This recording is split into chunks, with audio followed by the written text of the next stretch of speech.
Bam! What is going on, everyone?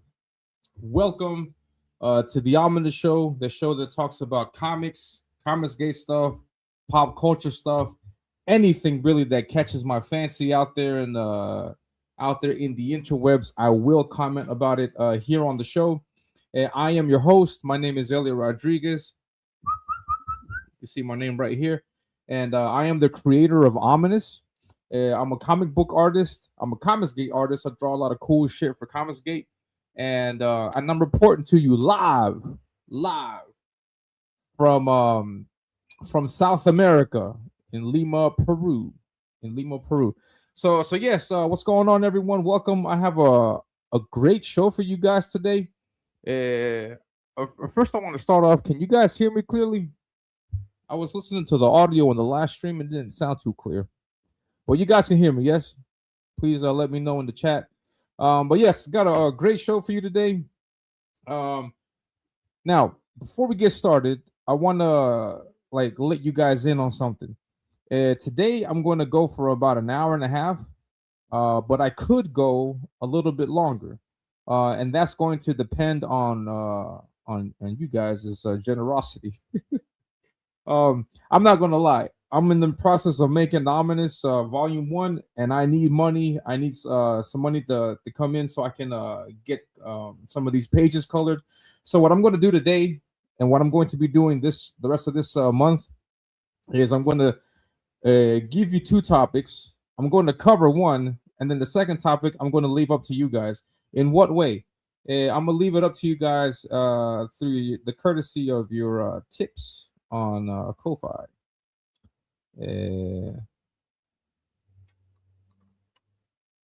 I'm not at the stage yet where I'm monetized or anything like that, so I have to use Ko-Fi to help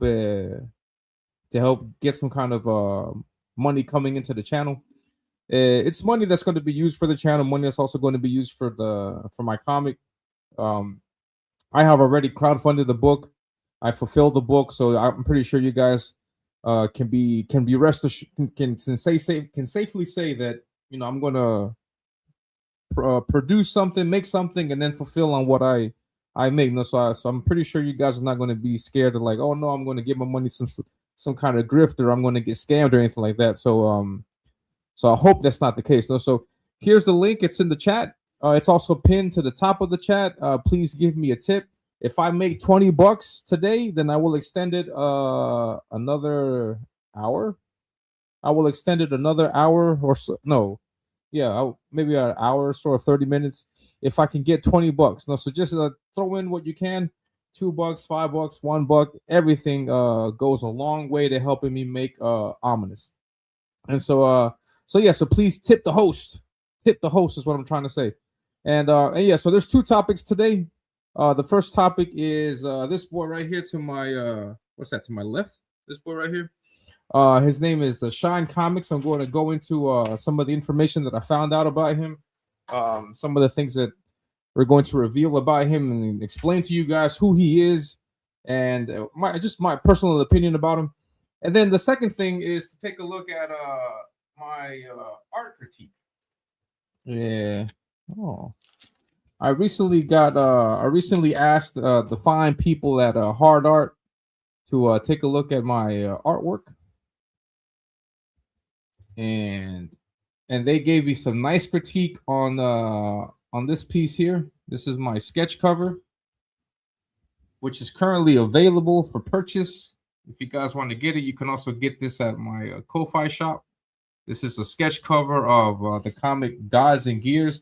I am not drawing the comic. I'm not working on this comic. I'm working solely on Ominus. Here's the preview book for Ominus. This is Ominus right here. But you can get both of these books for the price of $120 plus $30 for shipping, because shipping is expensive. And that money is going to go to coloring pages on the comic. So the second part of the show would be EFAPing or critiquing the critique of this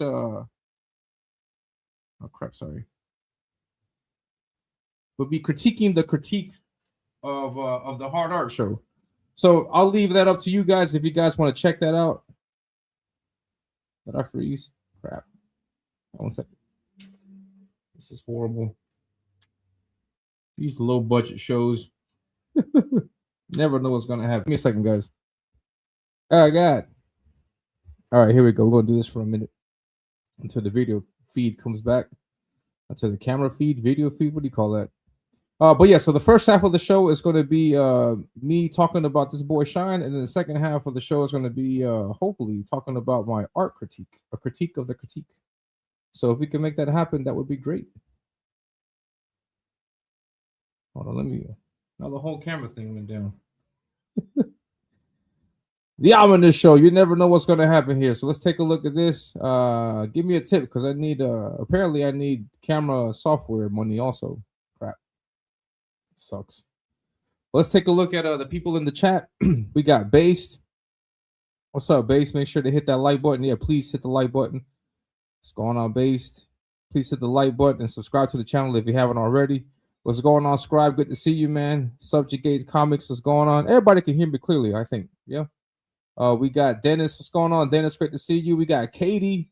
What's going on, Katie? Great to see you. Thank you very much for stopping by. We can hear occasionally it modulates. I wish I knew what that meant. Here I go. Here I go. Uh-oh. You guys know about Mystical? I think Shine knows about Mystical. What's going on, Art Hyder? Great to see you, man. Can't wait till Shine finds out about Eric and Daddy Glenn. Yeah, what's going on, Cryptic Catalyst? What's going on? Good to see you, man. That's my little cuz. A critique, yo, critique. Oh yeah, I'll be doing that today. So all right, so yeah, let's get into it. I'm trying to find some information about this guy, but I recently just discovered that this guy also deletes posts. So bear with me, guys. But yeah, this guy is Shine Comics. Now, Shine Comics. Let's see if I can get a picture of him here.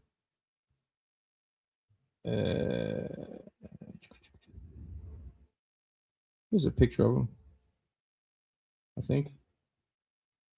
Crap, no, never mind. That's not a picture of him. That's not Shine Comics. Hey, here we go. This is Shine Comics. Up until like last week, I had no idea this guy existed. I have no idea where he came from, but he's officially, apparently, I guess, a new player in the game, in this whole game of ours of indie comics, CG and Rippaverse and all this other stuff. We got famous people like Sturgis, Student of God, the Enlightened Fan, all the people on War Campaign. There's so many players in the game, and now we have this new character, this new guy that jumped up on the scene. And up until last week, I had no idea who he was, and I'm pretty sure it was the same for you guys. But it caught my attention. And what caught my attention about him is the reason why we're talking about him right now is that he started off coming into this whole scene with a racist, or not a racist remark, but an alleged attack of racism. Now, it's really interesting because he's alleging this attack of this racist attack, and I'm looking at his profile. Let's take a look at the posts. You can see here very clearly he has blocked me. I have never engaged with the guy. I wanted to ask him a few questions, but I didn't get that far into it. But he has already blocked me. I think he did a blockchain with a bunch of people in CG, so I'm unfortunately blocked from that. The kid apparently is 18 years old, and I'm 41 years old. And I was just like doing the math, and I was like, man, I was 23 when he was born, which means that I have literally been drawn before this guy was born. So that's really interesting to think about. But anyway, that's neither here nor there. And so I'm looking at the screen, scrolling through his stuff, and I'm trying to find the post that he came out with. He came out with this post saying that someone has been contacting him and threatening him because he was racist and he needs to review Cyberfrog and he needs to do this or that.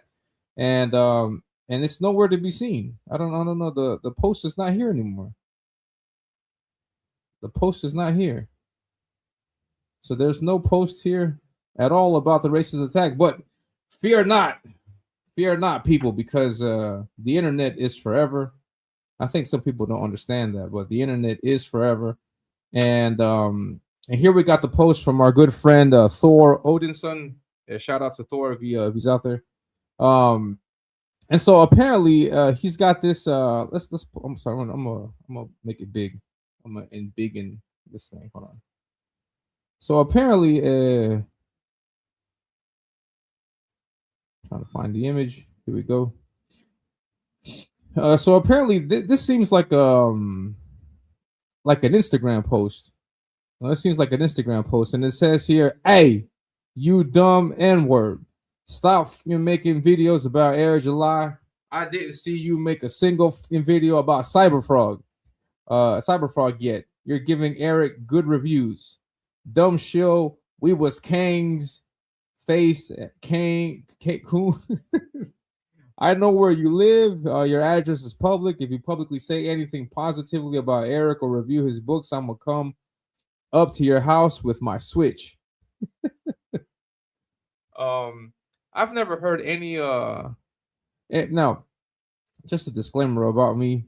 I lived in the States for a long, long time. I lived in Charlotte, North Carolina, and I've been around a lot of racist people, both racist whites and racist blacks, and I've heard all kinds of negative stuff from one people to the other, and it always sucks to hear that stuff. Some of it's funny. I just can't. I mean, just some of the things that I hear is funny. I just object. It makes me laugh sometimes, but it sucks. It's horrible. So I've never heard anybody talk like that. Any racist guy talk like that. So that was a big red flag. I was like, wait, what? What? Hold on, what? I'm gonna come up to your house with my Switch. I've never heard anybody speak like that, and because it's all like, I know where you live. But anyways, so yeah, so this is the account. It's apparently from this account called Xeno Morpuic.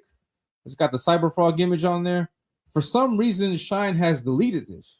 No, so I wonder why. No, it makes you doubt, like, wonder why. This is a legit attack on you. Why would you delete this? No, I would assume that if someone's attacking you, you want to have that so you can say, hey, I've been attacked by racists. Here's my proof. Here's my evidence. But apparently, he didn't deem it worthy to keep it on his account. And yeah, so this was what he mentioned. No, he said this. So this is what he came out with, and Ethan and everybody picked up on it. They were saying, oh, so there's this guy out there that's trying to play this race card and trying to make it seem as if everyone in CG is racist. No, people in CG are not racist. I don't know if you guys noticed yet, but I'm not white.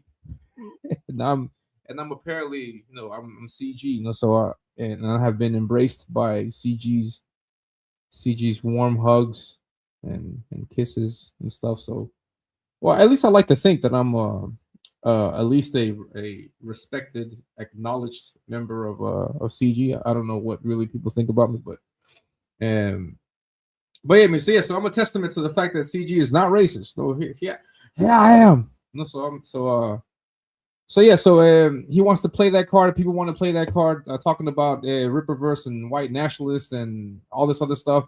And Thor brought this to was Thor Odinson tagged this because he noticed some similarities in the way that Shine types, and also in this message, particularly how he spelled Cyberfrog, both in capital, in minimal, in lowercase letters, and the Cyberfrog space. No, Cyberfrog. When everybody who's read the book knows that it's together, capital C, and it's just one single word, Cyberfrog.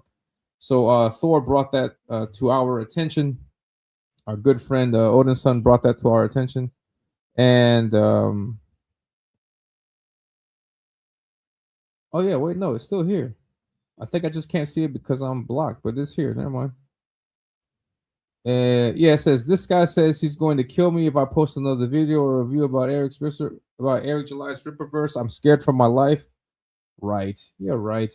Anyways, Eric, is there any way you can send me every Ripperverse book ever published? I want to make a vid on every book now. See if you look. He's asking for free stuff here, and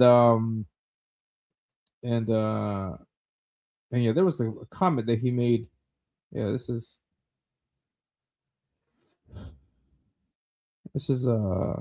There was a comment, I can't find it, but there was a comment where he wrote Cyberpunk on his account in the same way that we see here in the post. Let me see if I can find it. Just give me a second. I may not be able to find it because he may have corrected course on that. But anyways, the idea is that he used this incident to get him into the spotlight, and it got him as far as getting on Trashcast to talk with Ethan about stuff. And that interview was an interesting interview to say the least. And there was a few things that came up in that interview that immediately caught people's attention, and I'm going to bring some of that stuff up also. I'm going to bring that stuff up courtesy of our good friend Katie Did, who's in the chat, and who does really good work at clipping stuff. She's the clipper stuff. She clips stuff. And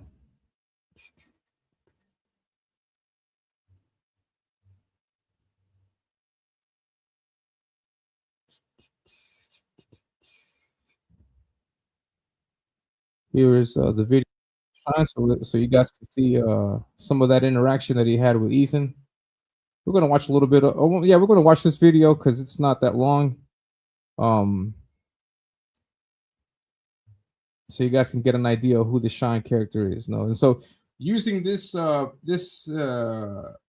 this cyber racist attack on the internet, he was able to get on Trashcast and speak with Ethan, and this is what was said on the show. I'm going to say my piece, and then we'll hopefully we'll continue. Hold on.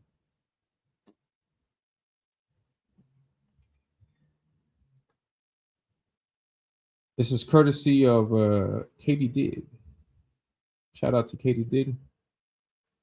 All of Katie's great work that she's doing. What's up, Matthew Rumor? Matthew Rumor's in the chat. My sister's in the chat. Everybody say hello to my sister, Stevie. What's going on, Stevie? Shout out to my wife also. She might be. My wife is always lurking. She'll just pop up out of nowhere. Ow. Yeah, shout out to my wife. I love my wife. And my daughter. All the wonderful people in my life. Gotta go. You just showed up. What's up? I gotta go. What was that all about? Subject Gate comments, what's up, man? Freddie Rerun Stubbs. Who's that? Oh, yeah, never mind. Rerun. And he is a racist. Yeah, I'm going to get to that. He's a race baiting grifter. He sure is. I'm going to get to that. He looks way rougher than you. Who does? Shine? Ooh, I look rough? Man. What's up, O'Reilly in it? Ooh. What's up, Sloppy McSlopster? Slappy McSlapster? What's up, C? What's up, man? JD Kirby's in the chat. What's going on, man? Curse Heart Creations. What's going on? Oh man, a Nintendo Switch. I'm so late. The IG account is gone too. Yeah. Calichafa Division. That's right. Heck yeah. What's up, Frederick Gaumont? Yeah, please send me a tip. I need more. Oh yeah, this show is also brought to you by K2 mod do say nigga Inca Cola. Yeah, Cola. Yeah, Inca Cola. Yeah, K2 mod baby Inca Cola. Yeah, Inca Cola. Yeah, Inca Cola. Vamos. Yeah, free stuff. That's exactly what he's after. He's after that free stuff. What a white woman. Jeez. I am called bullshit. JD, are you black for real? You're not lying, are you? But Shine Lax. Bear Wolf, what's up, man? Oh man, hold on. I got a celebrity in my chat. I got Bear Wolf in here. I need to make you a mod. Hold on. Now I gotta give Bear Wolf a wrench. Bear Wolf, man. I love Bear Wolf. Bear Wolf is always he's always sharing the links. Thank you very much, man. That is a mod. You can moderate my life, Bear Wolf. Go ahead. Moderate my life. Moderate away. But yeah, you have been added as a mod. Yeah, man. You are in my book, man. Mash Farmer, what's up, man? Good to see you. What's up, Ben? What's up, Benjamin? Great artwork, man. But yeah, all right, let's take a look at this short exchange that he had with Ethan. Yeah, man. Crazy stuff. And I'm thankful for all the supporters out there. Going to bat for the Rippaverse and letting your friends and family know about what we're attempting to do, and letting them know that we have something there for them. It's kind of crazy to believe that I made a post this morning talking about that. There are people that ice them, and it's like, man, I look, it's not no knock to them. It's that, they maybe heard about us launching and there was the hype surrounding us launch, and they just didn't bother to keep up after that. Guys, we have put out, I don't know how many damn titles that are not in relation to ISOM. And ISOM has 3 issues himself. So if you are late to the party, ain't nothing wrong with that. Be sure to go to the store and make sure you check out that. Look, man, this company's grown well beyond simply ISOM. ISOM, yes, he's a flagship, popular character, but he's not the only character, and that ain't the only genre that we put out. Any update? We just talked about that Darth Bane. So we are the action figures probably will be shipping in the next I'm hoping next couple of weeks. We have an email though that's going to be going out letting all of our customers know about release schedule, fulfillment schedules. Eric July in this video is announcing that he has not yet fulfilled to send out any of the toys. So no one has a toy yet. No one has an action figure. But yeah, so he's announcing this, and this video, this clip, this announcement came after this section of the interview with Ethan. Well, yeah, Eric July, he got a partnership with McFarlane, that McFarlane toy. That toy was fire. Did you get one? Huh? Did you get one? Yeah. Do you have it now? It's like a mess in my room. It's over there. So you actually? Huh? Huh? What you say? Huh? That's typical when someone's lying. But yeah, don't forget, give me some tips and shit. Let's continue. You received your action figure? Where is it? Get it. Let me see it. Yeah, Where's your action figure? Where's your ISOM action figure? It's over there, just like a mess on my bed. Yeah. Clean your room and go find that ISOM toy, young man. Ethan Van Peterson, says Jose. I would love to see that ISOM toy. I don't think it's out yet. What is Vito? Is Vito's comic out? When is his comic gonna come out? I'm just saying. You said that you had the ISOM action figure, and you said it's in your house somewhere, and it's a mess. No, I don't think it's out yet. I'm not saying it's not going to be out. I'm saying it's not out yet. You said that you have it. I don't think you do. If you do have it, then let me see it. I'd like to see it for real. Like, I'm not being like, I'm trying to trap you or anything. This isn't a question about Amazing Fantasy 15. I'm just saying you have the ISOM toy. I didn't know that was shipping yet. I haven't seen anybody with one. May I see it? And you said, and I'm going, I don't think it is out yet. Why would you say that you have it when you probably don't? With our new model, we had some shipping stuff on the warehouse side that we needed to some, I guess, call it renovations to really handle our volume there. And we've been dealing with that for the last about few weeks. Kanan, what's up with it? In the chat. But yes, we've been dealing with that. So orders are going to start going out again though here soon, and we have an email that's going to be popping up in those in an email box of yours.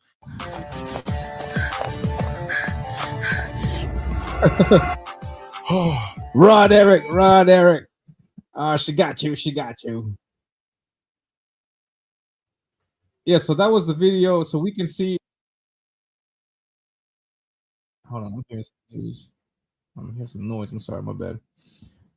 But yeah, so that's the video where we can see clearly that Shine is a liar. Just by that video alone, we can clearly go out there and say Shine Comics is a liar.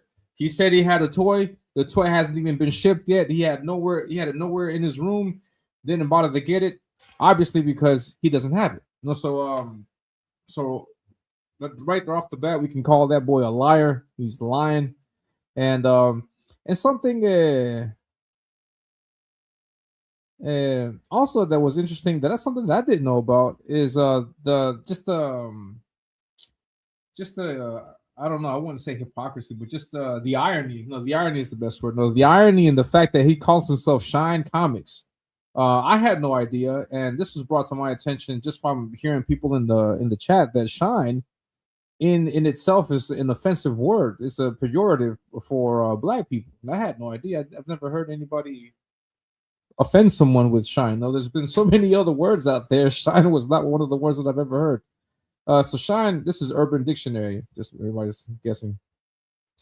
A black person used disparagingly from shoe shine.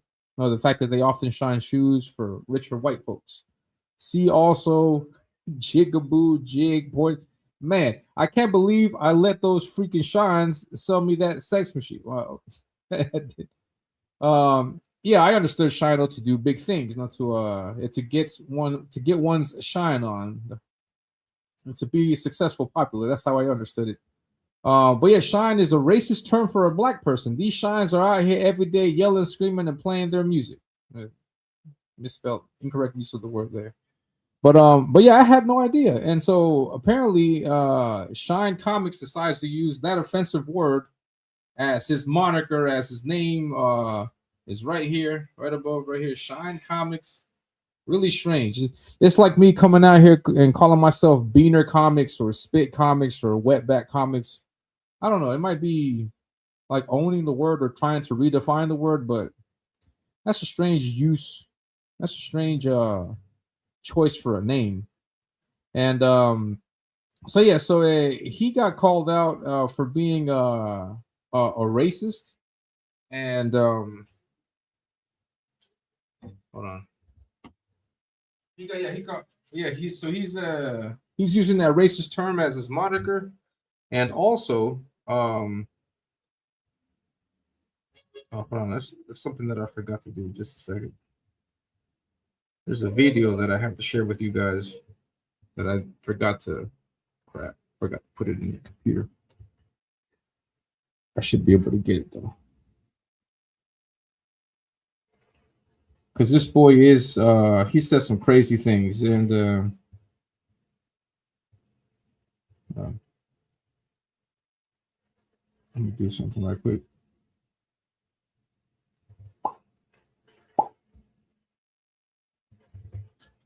While I'm figuring something out, but yeah, so that was crazy use of a name, you know, to call yourself Shine Comics and to use that and to come out with that crazy use of a name like that.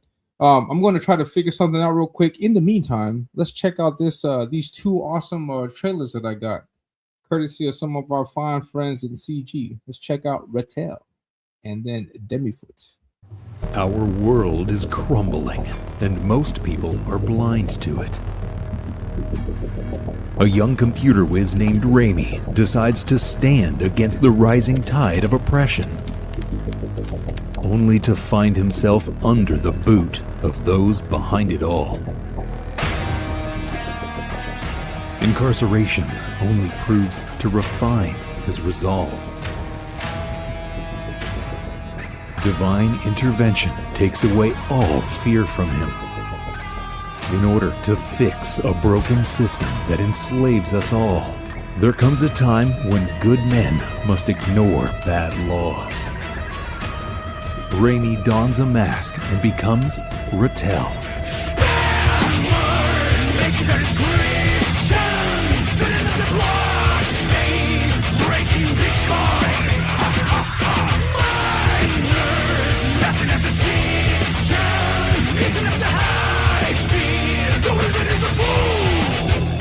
Retell uses intelligence and technology to combat ancient and dark forces for justice and a better tomorrow.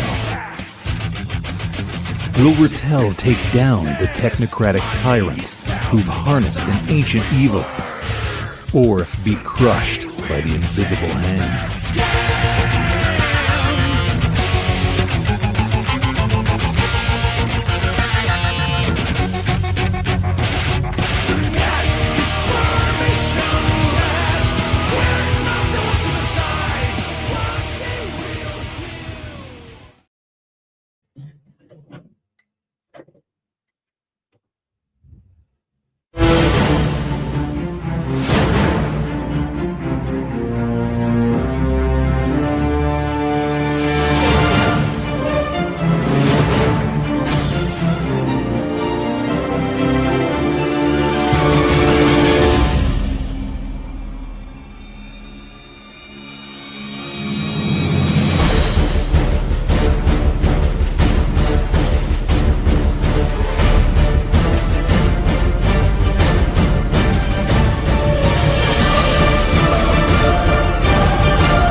Hello. Hold on, I'm having some technical difficulties. Jeez.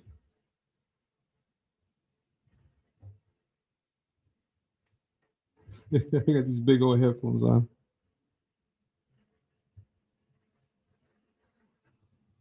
Oh man. Let's check out this other video. I'll try to figure this out. Right back. So, Bartini will move against you first. He'll set up a meeting with someone that you absolutely trust, guaranteeing your safety. And at that meeting, you'll be assassinated.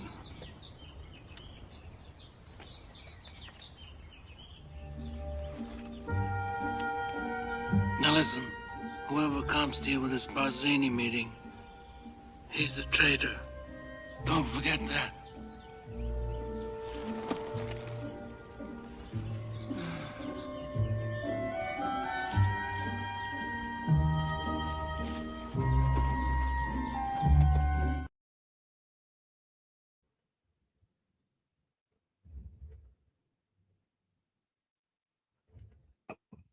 I'm sorry, guys. But yeah, so that was really strange. Getting putting that as your name. Now I looked at. Can you guys hear me? Okay. Technical difficulties. But yeah, so this guy Shine, he's what is called a classic rage baiter. He makes these comments. Everybody can hear me, right? He makes these racist ass comments, just the outrageous comments, and just uses that to create content to generate hate, to get people to come and take a look at his comments and what he has to say. So he uses that stuff to generate, interaction and engagement. And it got to the point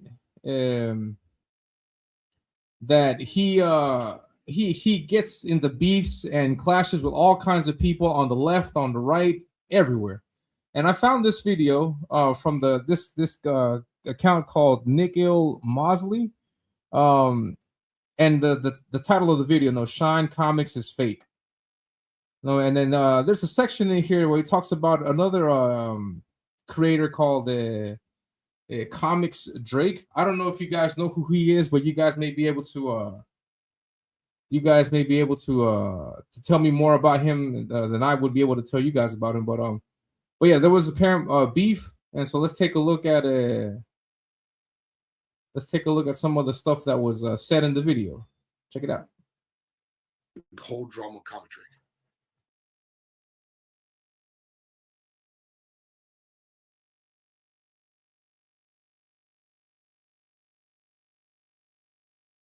And after making this video, but there is some drama within the comic tube / comic talk community through a well-known rage baiter named Shine Comics. And look, I'll be real. I don't like the way that he conducts himself online.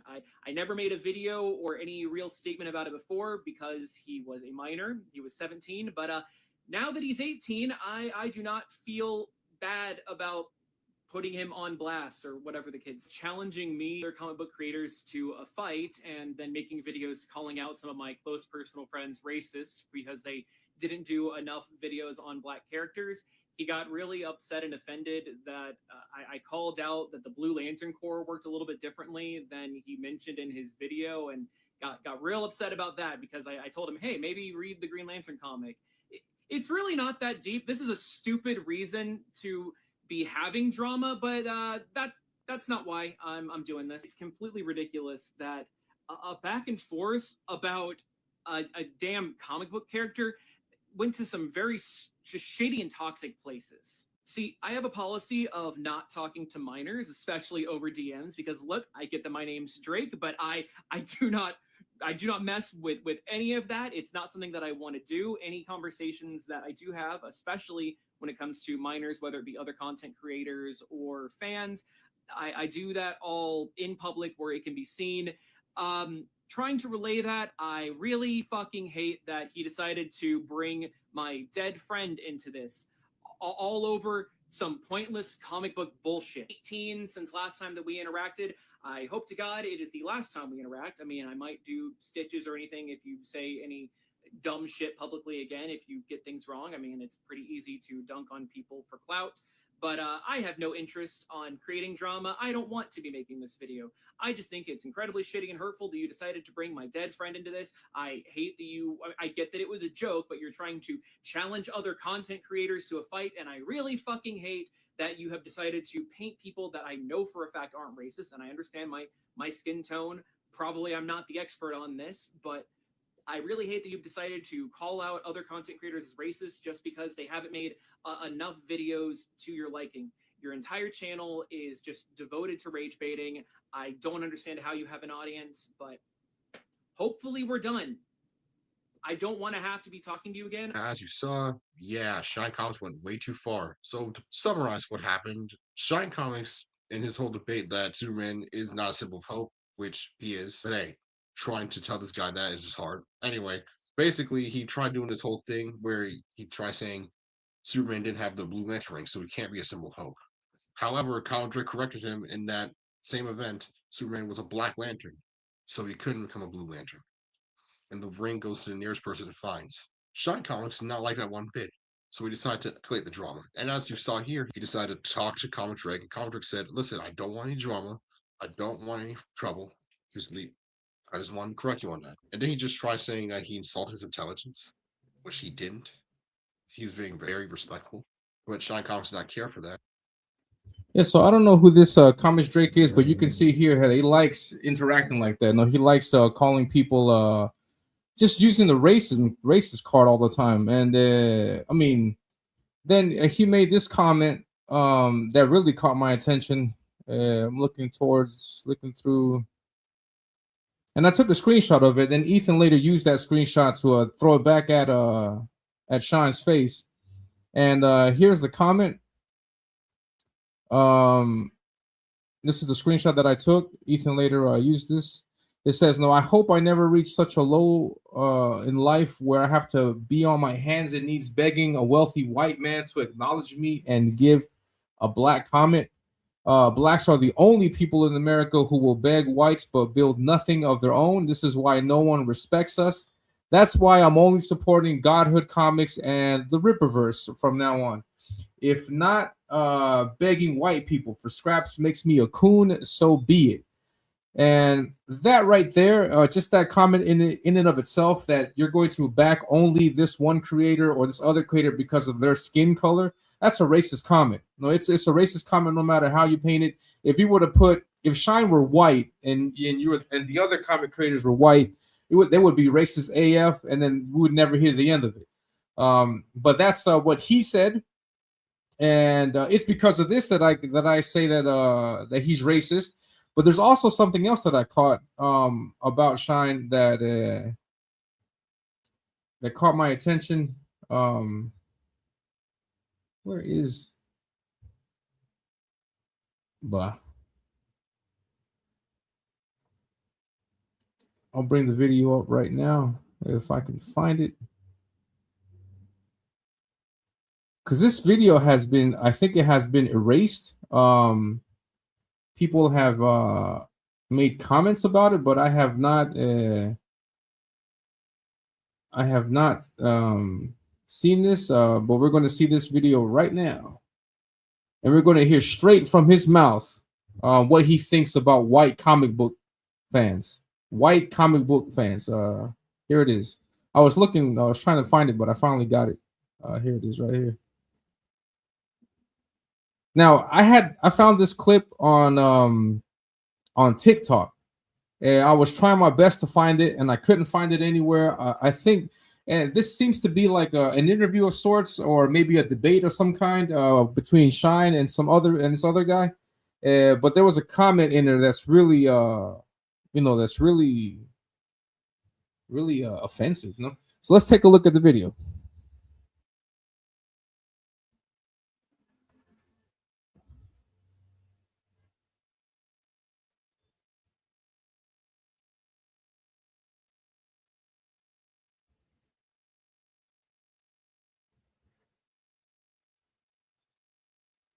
I'm gonna play it over and over again.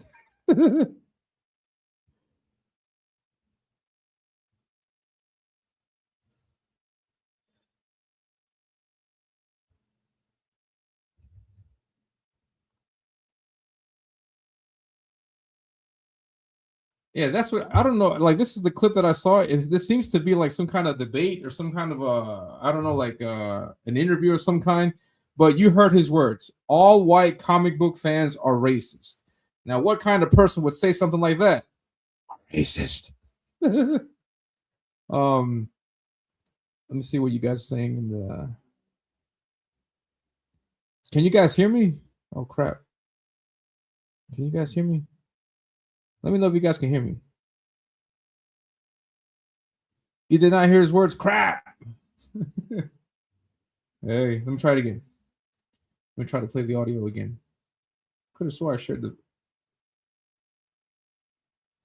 Yeah, that's right. Sorry, but let's hear it again. I don't want to play it twice. Thanks, Bearwolf, for letting me know. Listen. Comic book fans are racist. I don't care. It's the truth. And this is something I really feel needs to be talked. Did you guys hear it that time?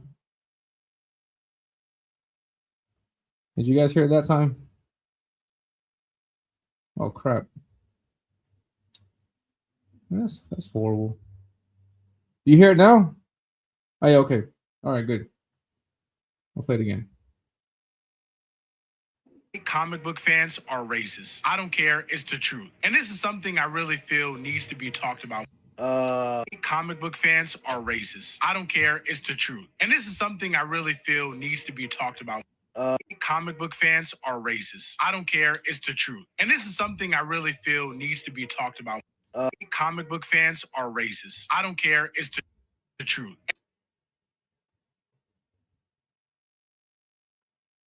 Now, just to make sure you guys can hear me, right? He is staring in the remake of what's happening. All right, cool. Yeah, okay, you guys heard. All right, cool. Yeah, so yeah, I mean, from his own mouth, from his own words, he says that all white comic book fans are racist. He doesn't care. More people need to talk about it for some reason. But that's what he said. And this video, I want to shout out this guy here, Chainsaw Reacts. This is an account from TikTok. I had to create a TikTok account to get that video because I could not find it. I could not find that video, and I was commenting on it because that video is around, but I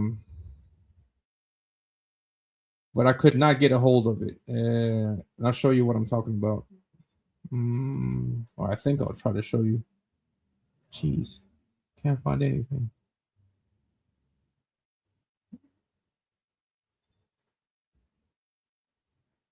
Yeah, here it is. This is where I found it on X.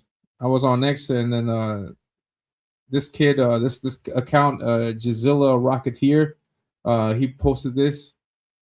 Here's a TikTok that popped up in my algorithm responding to Shine calling all white comic book fans racist. And I tried to play the clip. Will it play here? I don't have TikTok here. I don't know. But yeah, it's saying the same thing. All white comic book fans are racist, and then that's what he says. So that is what would be considered rage baiting. You know, just saying these crazy comments, trying to get engagement and reactions from people, and that's what he uses. That's his card. That's his modus operandi. That's what he uses to. That's his modem. That's his model. That's the way that he operates. He uses these offensive comments to try to get people to engage and react. And it's crazy. It's sad. But yeah, this is the new player in the game. My opinion about the guy, horrible opinion about him, obviously. But yeah, I think this guy is a young Eric July. I think he's like the next Eric July 2.0, except he's going all in on the racist card. I think he wants to be a zero, one of these YouTubers out there that want to talk about how comics are so bad. In this case, how comics are so racist. You know, he wants to be one of these new YouTubers and use that as a card to try to get more engagement and stuff like that. And just wanted to let you guys know who that is. Be careful. because he is a racist. He will use the race card, and just go all in on it. And yeah, so let's take a look also at some other stuff. Let's take a scroll down through his X, because this guy is he's an interesting character, to say the least. And let me read what you guys are saying in the chat. Please don't forget, tip the host. And he blocked me. I didn't even say anything to him, but he blocked me. And there's more stuff to it. We heard that. All right, let me catch up on what you guys are saying. I haven't seen anything that you guys have been saying. And go back.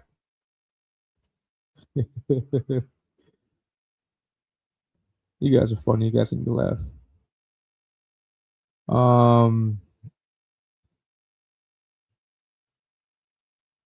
Oh man, somebody's in the chat talking smack. I don't know. I'm trying to go as far back as I can.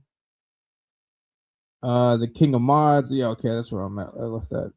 Eric should adopt Shine and give him a clean, loving home. This video that I'm about to show you is a graphical representation of what Shine is for Eric July. Let's take it.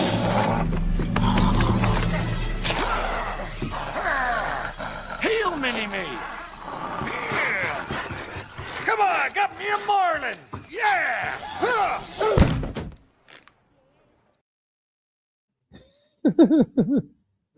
Heck yeah. What's up, Shelton Original Art? So what's up? I have you streaming going while I'm drawing. Nice. Awesome stuff, man.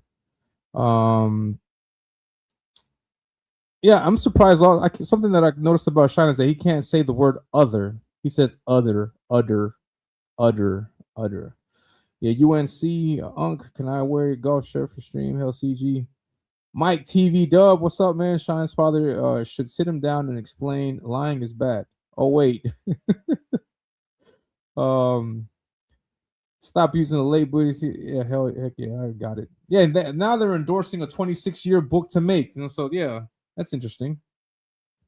They come at CG for late books, but then they got a 26-year book, a book 26 years in the making. That ninja was lying. Heck yeah. Go get your shoe shine box. You got bats. And go get your shine box. Moon Cricket was the.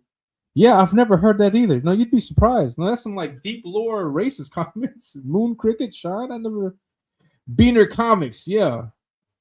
Beaner Comics, Guido Comics, Guap Comics. This guy CG calling people racist. You clowns. Back Black Riding Hood. Yeah, do what he says. Back Black Riding Hood. Yes, please support Elliot. Throw me a tip. Frederick Gumont, what's up, man? Yes, I'm racist. That's what I love about CG. Hey, we got all these guys in here, but we don't hide behind it. You know, if we're one way or another about it, we'll tell it to your face. Not like some of these leftists out here that they'll play. Yeah, I am your friend, but then behind the back, stab you right on your back. The Guido will never leave me sleeping.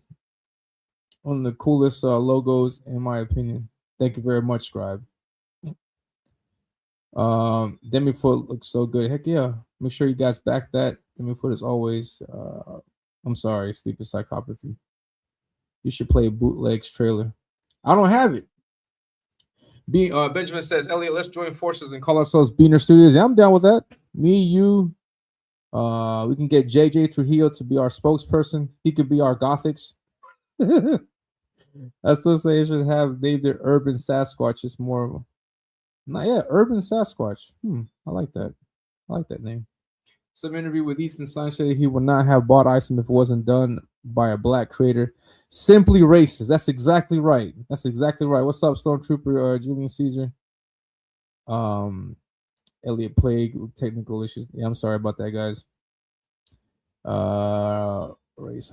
That's exactly what he is, a race hustler. There you go, Werewolf. He's got it. In the same Ethan interview, said he would not have bought Isom. Yeah, that's right. You mentioned that. Who that? That boy, man. Low volume. What's up, guys? Yeah, Mark Brooks. He's getting into it with Mark Brooks also. So he's fighting everybody. He don't care. Yeah, he's doing whatever he can. He's going to fight whoever he can as long as he gets into the top. And then here's him on the announcement of James Gunn and the Lanterns teaser. I have not seen that. Maybe we should see it today. It says, "Holy James Gunn, this is your last chance. Please cook." And take a look at that picture. What name do we see there in that cover? We see Johns, Pacheco, Van Sciver. Van Sciver is there. You can hate Ethan all you want, but you'll never get that kind of clout, man. Ethan earned his place. But yeah, man, he gets in it with Mark Brooks. He makes video about him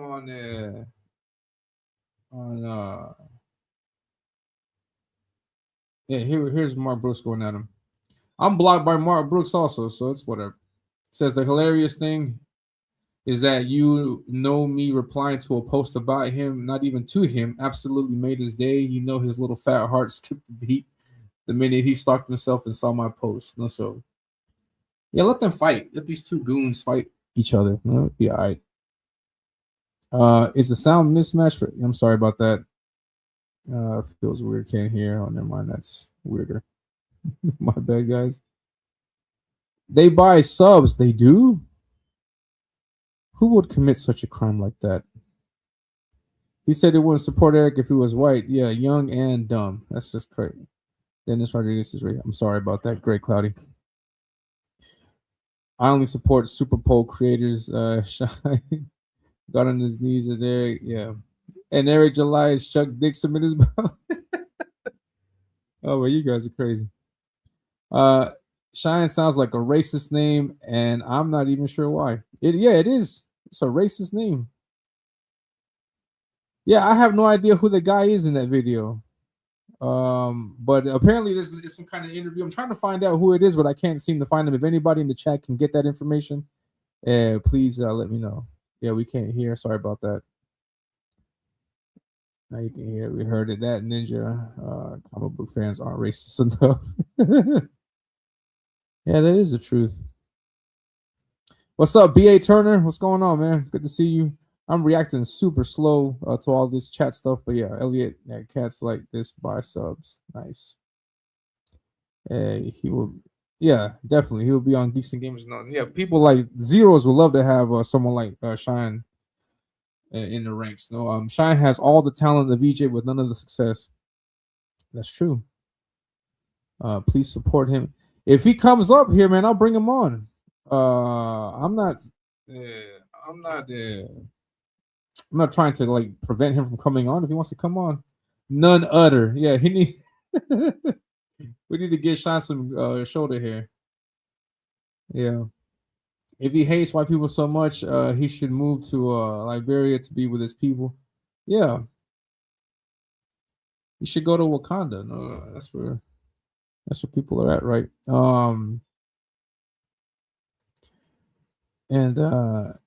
Yeah, so he tried to get at Ethan about that, and it was really interesting. Him saying, "Hold on, if I can find that comment again."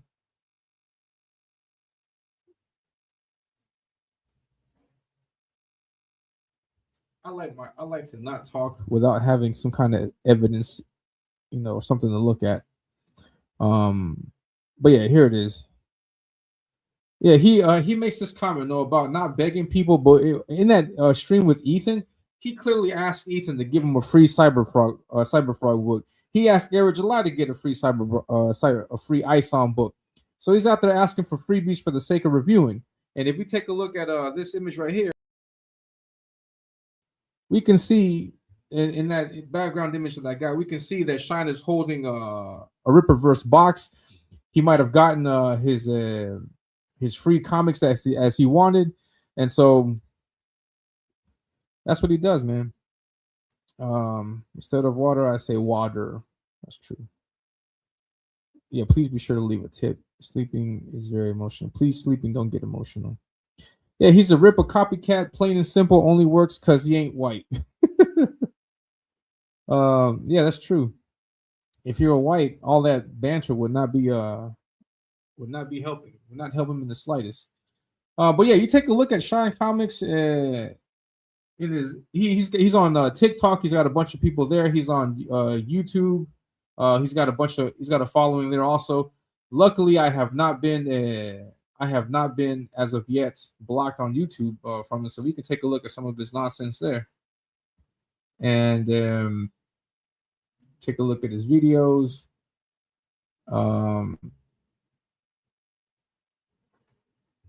Here's the video.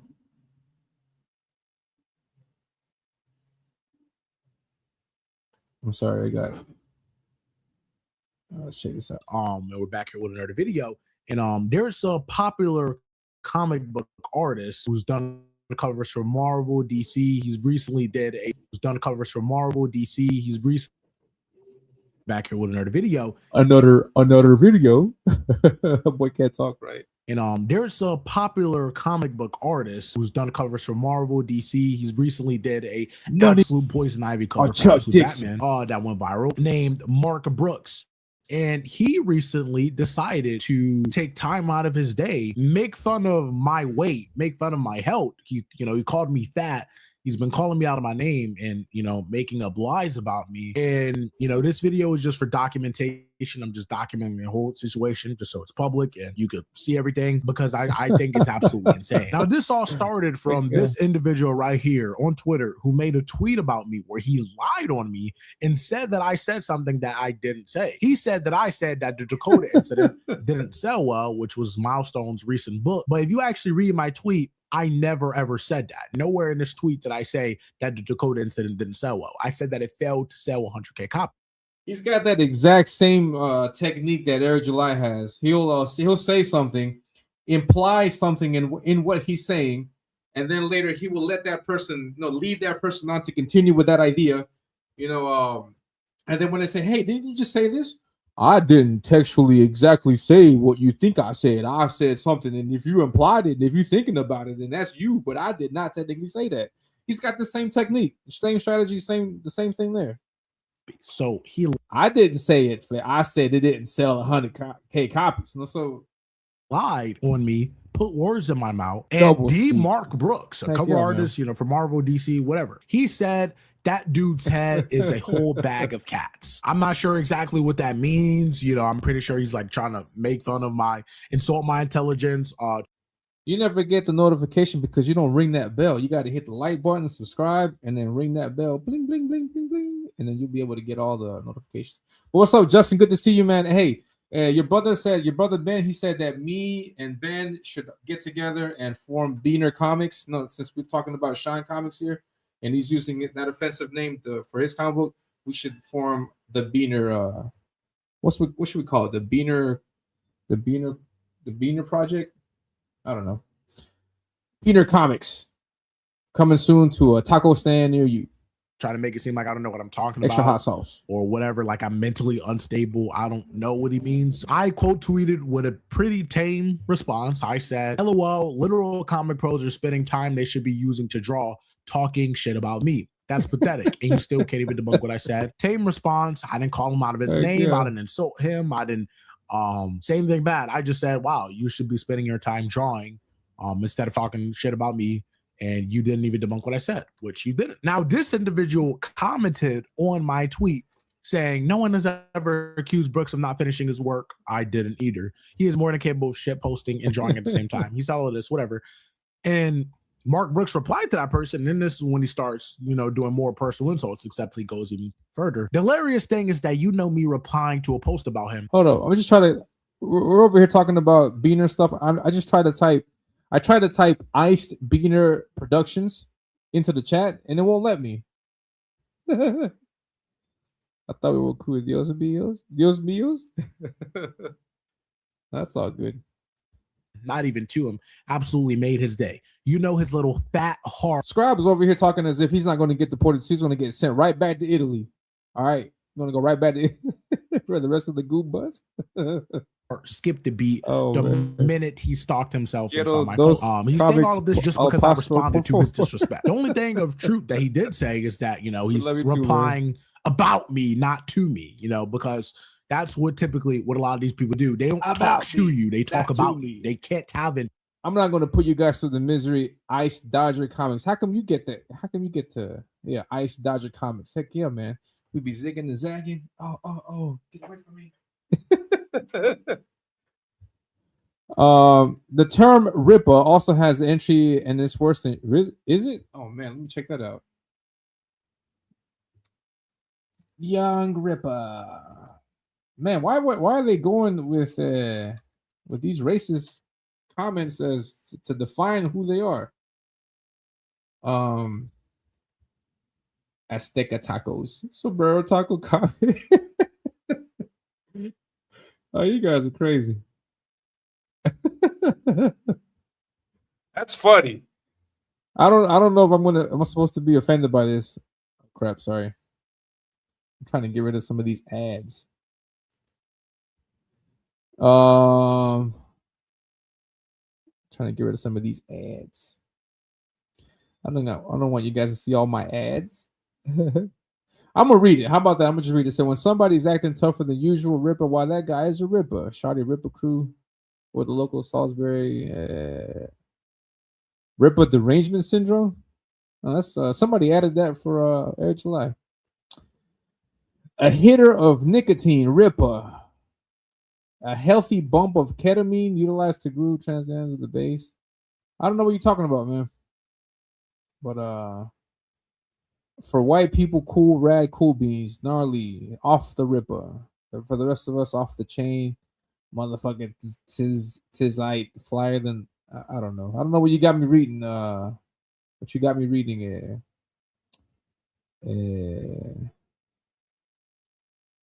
Frederick Gumont. Nacho Bel Grande comics. Oh man. A Ripper would be a rapper, would it? Spicy Native Americans. That is true. That is true. That is true. Hold on. Last time I missed oh sweet, I got thank you very much. I got someone. I'm going to show it off this time. Last time I got or I did or I didn't. I don't know if I did.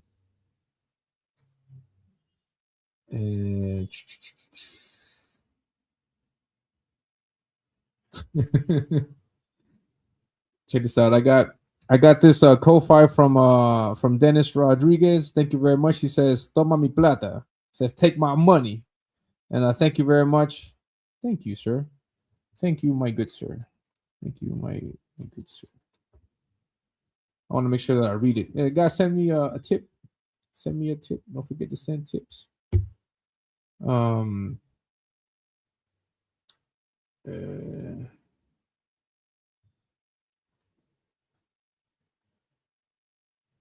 I'm going to go back to this because there's something that he says at the end of this video, because I didn't watch the whole thing. I'm not going to listen to all this. Sea Dance 2. Stupid commercials. I think one day I'm gonna get YouTube Premium, but it's not gonna be today. Let's watch it. Let's watch this last part. Mad about the situation. Why aren't you saying? Because I don't have a choice. Like, he will use and weaponize that power dynamic if I match his energy. If What's up, I Marcus? say to him what he has said to me and what he has said to many other people.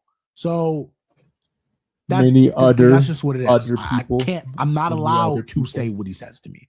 I'm not allowed to be human. Like, I'm not human to this person. This person probably would prefer me dead, but even aside from that, he does not view me as a human being. But that he would prefer me dead. He doesn't view me as a human being. All because he said you're fat. That's all because he said you were fat. That's what you deduce from that. Man, this guy goes all in. Racist. He wants to see me dead. Next is going to say he wants to see me hung from a tree, the burning cross out in the. Come on, man. It's not all that. And yeah, Frederick Gumano is reading Urban Dictionary. My bad. Is that not what I was supposed to be reading? Sorry. Where's my ISOM dog? Give me my ISOM dog. I just forwarded Christy Noem this channel. I don't know who that is. Is she deporting everybody? I'm already here, so I mean, you guys can just I would know, but I like that idea that I'm going to go to For the Fans Fest and then just go to ICE and then knock on ICE's door, like, hey, man, take me back. And then they can bring me back. Save me some money. Save me some money on that. Weaponize that power. Yeah. Why wouldn't you clean your room for a recorded video? Yeah, definitely. His room is a mess. His room is a mess. Is Christy Noem? She's deporting people? Oh, nice. Also, Benjamin wants to get deported. How much do we need to send you to get to the second topic and potentially open up the panel? $20. I got 5 so far, so I need 15 more bucks. Yeah, because I think everybody's done talking about this guy. How much money for you to shut up? Drop the tip. Just stop being a poor. I'm sorry. What's up, Texas Mofo, man? And one of the biggest SJW in comics. Yeah. So yeah, let's continue with this. That doesn't mean anything, no, because like he does not get to dictate who I am. Nobody does except me. He does not get to dictate who I am, what my intentions are, what type of person I am, what type of. Man, I'm really upset about that Mencho stuff, man. That guy is a drug dealer. I have no respect for any drug dealers at all. This guy is a drug dealer, and this guy got one of the biggest, nicest looking funerals ever. And it's just so freaking disrespectful. And yeah, and Mexico is a narco state, man. It's a narco state. It's completely overrun by the drug cartels, man. Oh, man. Krispy Kremes are now a hate crime, are they? Kate is Kate. I don't know. Support soft shell tacos, burritos. Tip. I need 15 more bucks to bring on the second topic. If not, I'm going to close down in 10 minutes. Content creator I am, he does not get to dictate me because he does not know me. I'd be more than willing to bet he's lived a very privileged life where a lot was handed to him. He has no idea what I've been through. He has not been through my struggle. You know, he claims to be an ally and a progressive and all of that. All right, guys, in the chat, let me know, what is Shine's struggle? We have not been through Shine's struggle. What is the struggle that this guy has gone through in his life? He's 18. He lives in the States. That right there alone reduces your struggle by a lot. I think I see crime. Oh yeah, but Shine, hey, if you watch this, man, you need to get this situated out, man. You need to get this whole hairline, you need to get that, straightened out, man. You need to go to the barbershop, get everything, get a nice fade, I mean, why are you looking all scruffy like that? You don't gotta look scruffy. Is that the struggle that you're going through? You need to get that trimmed up, man. Get it looking nice. It looks rough. His struggle, Shine come. Oh man, his shirts. Yeah, they need to get pressed iron. He's got so much to do in the back. I don't know, man. Why are they always mad? I have no idea. Kid is 18. What is he struggling with? His pronouns. He's struggling with the pronunciation of the word other. He says utter, utter, utter, utter. Let's go to the utter topic. Drop some money in the tip jar. I said he has barber troubles. Our poorest people are in the upper 85% of the world. Struggle to keep his room clean. What is his struggle? He's 18 years old. He's talking about comics. He's read all the comics out there. You see his comic book collection, and he's got comics upon comics upon comics. I don't have that big of a comic collection. I've never had that big of a comic collection. And these comics ain't cheap. I mean, back in my day, they were like a 150, 175, 250 back in the day for one comic, but now they've gotten up to $5, $6, $10 for a floppy. I mean, and then, so if you have like a long box of comics that are out currently, how much money is that? That's a lot of money, man. He's gonna come and tell me that he's struggling. What is he struggling with? BS, but we know like he will weaponize that privilege the second somebody disagrees with him, and the second he has the opportunity to do so, to perpetuate racism or whatever it is. Like he doesn't. This guy is projecting heavy amounts, yo. Ben says, I sent Elliot 10 to keep the show going, get some guests in, tip him the last 5. Nice. Thank you very much, man. Because of my good friend Ben's donation or tip. I want to say tip. Because of his generous donation, I'm going to open the link. No, I'm going to change the topic. Who we got from Ben, Base Art Department says, let's get this critique of the critique. Also get Scribe and Matt in here. All right, guys. But yeah, let's finish this last part because this last part was something. There's something that I wanted to say about this. You hear the kind of rhetoric he has. Though he plays all in on the race card. He doesn't care about anything. He makes himself out to be the victim all the time, and he rage baits. Yeah, everything is racism with this guy. So it's like the clip I showed. Like these people don't have any interest in a conversation. They don't have interest in justice. They want you dead. They want to belittle you. That's just what it is. But in the words of Tupac Amaru Shakur, I'm not in his hands. I'm in God's hands. Wait, why did I say? Hold on. Let's go back. Wait. He says in the words of Tupac Amaru Shakur. Look how far he goes with this ridiculousness. Hold on. I'm gonna bring this back just 1 second so you guys can see how far he goes with this ridiculousness. This guy's a fool. Hold on. I'm trying to find it. Hold on.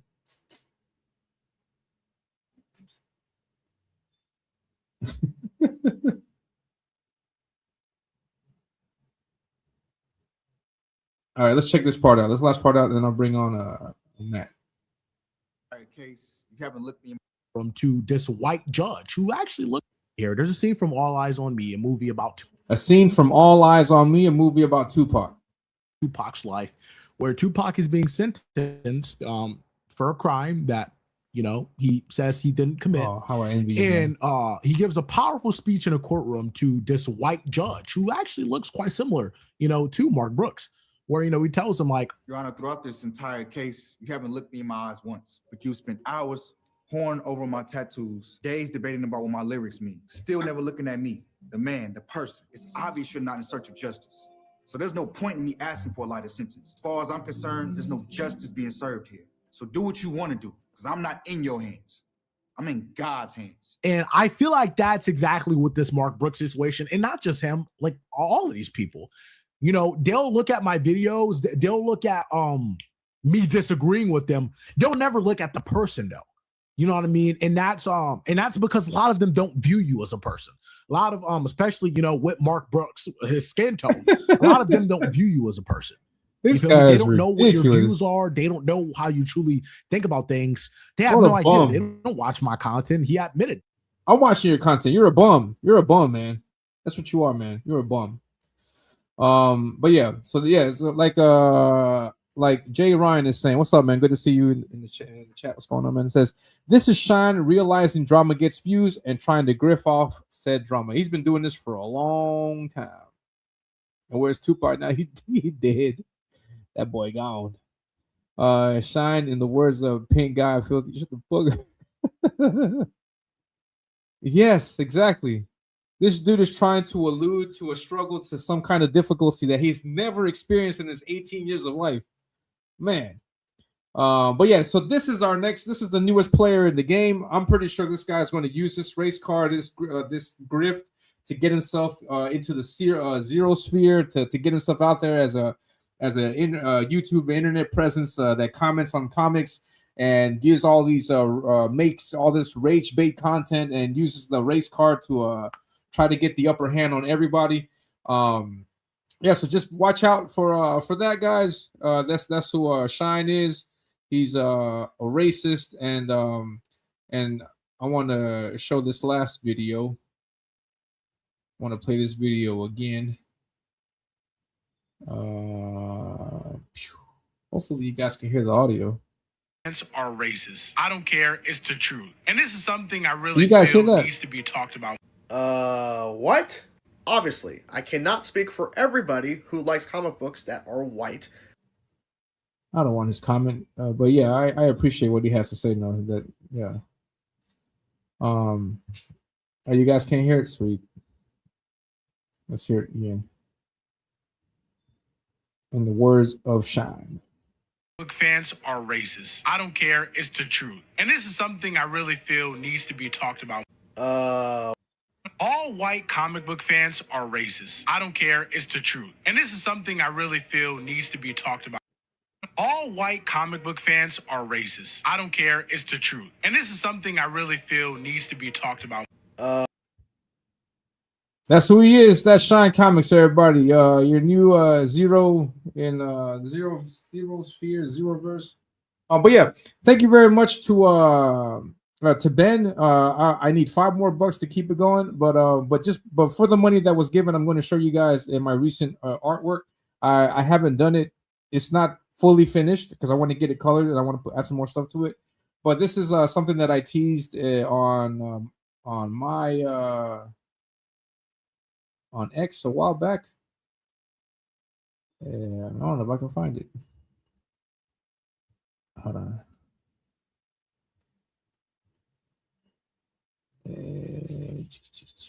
Yeah, this piece right here. I was teasing this. So I'll be right back. I'm gonna get the piece and then I'm gonna bring on people to the show. Hopefully, if they decide to come. Just give me a second.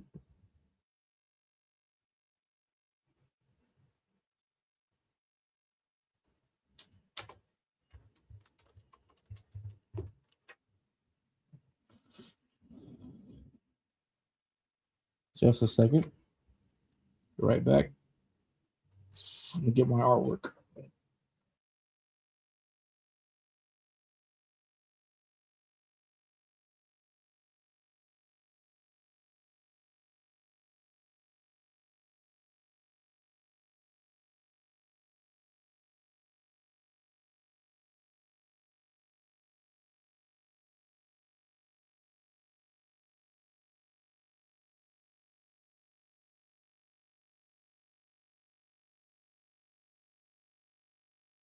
All right, guys, check it out. Here's the artwork. What's up, Frog Tony? What's going on, man? Man, the stuff that you and Cynic are getting into, man, some crazy stuff, man. But I wish you guys both the best. But yeah, Cynic, some crazy stuff came out about Cynic. I don't know if I should talk about that. You guys want me to talk about that? But shout out to you, Frog Tony, El Gallo Negro de Siege. Orale. We are starting a hip hop band, Garlic and Chitlins, out this summer. Batos Locos Tacos. That's what. But yeah, check it out. Here's the artwork. Let me go full screen. And here's the artwork. Wait, this is crap. My camera might go AWire because of this. Hopefully it doesn't.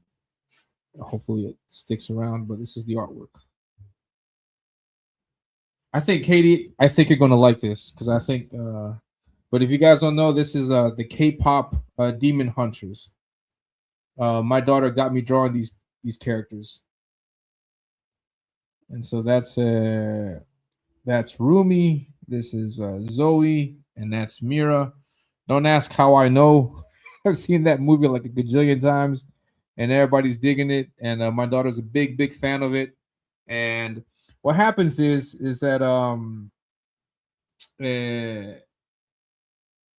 crap, there it goes, acting the fool. Hold on, is that gonna mess it up? Yeah. What happens is this stupid camera. Hold on, let me try this. Hold on. Let me see if I can fix this. I got this, guys. I got this. But yeah, what happens is I have this tradition that I've been drawing every year. I've been doing a piece of art a piece of art of my daughter's favorite thing at that time. So when she was a year old, I did a drawing of all of the cartoons and things that she liked, from the moment she was born to 1 year old. Then when she was 2, I did the following year, now it's gotten to the point where she asks me what she wants. Like the last 2 years, she's been asking me like directly what she wants me to draw, and this year she wanted me to draw the K-pop Demon Hunters. So I did that for her. Yeah, I'm glad you like it. Ashley got his daughter into it. What do you mean? How did I get my daughter into it? Could you draw about those Locos Tacos comic strip like homies from back in the... Oh, that would be nice. Yeah, the homies, the homies, the little toys, the homie stuff. Yeah, I could probably do some homie stuff. Thank you very much. Thank you. Thank you very much. It's the Art and Times of J. Ryan. Thank you very much. As soon as I get this camera working again, I'll bring it back up. Man, see, I messed with the settings and now everything went to shite. Is it coming? Is this gonna work or not? I think I just ruined it. Did I or did I not ruin it? I don't know. Did I or did I not ruin it? Just give me a second, guys. But yeah, so this year I'm doing K-pop Demon Hunters. What am I gonna do next year? I have no idea, but that's what I got. And yeah, I'm glad you guys like it. Top of my head. I have a whole collection of homies about in the vending machines and stuff like that. Yeah, I remember that stuff. The homies. Yeah, here it is. I can't take the settings. I have to see it kind of blur like that. I apologize for that. There's Mira. Sorry, there's Rumi. I want you guys to see it all blurry. Yeah, but I don't want to lose the video feed either, so I'm sorry. But yeah, actually, I think I can bring up the raw. Hold on. I can bring up the raw. The raw scan. I say raw scan because normally with my scans, what I do is I do some touch-ups to it. So I think I can.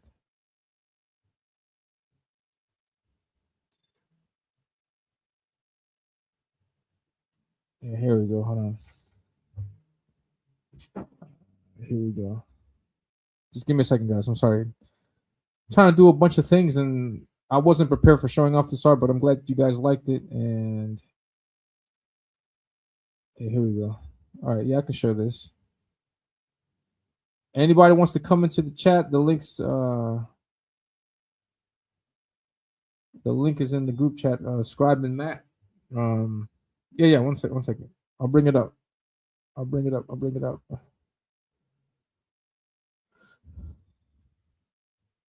I don't think I'm going to do more K-pop, but that's what I got so far. This is the raw scan. I have to still make some adjustments to it, but this is what I got.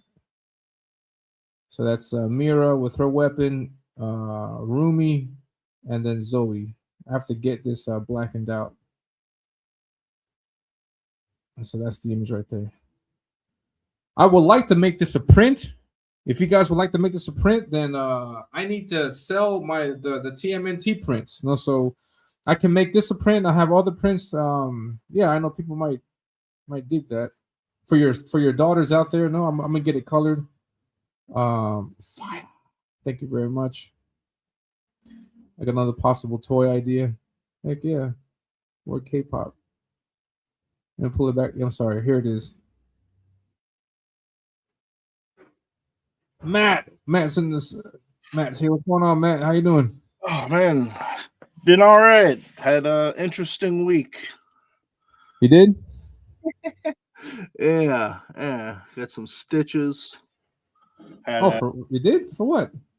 We had the Mac and Cheese Mayhem Festival and some crazy stuff went down. So I had to step in. That sounds crazy.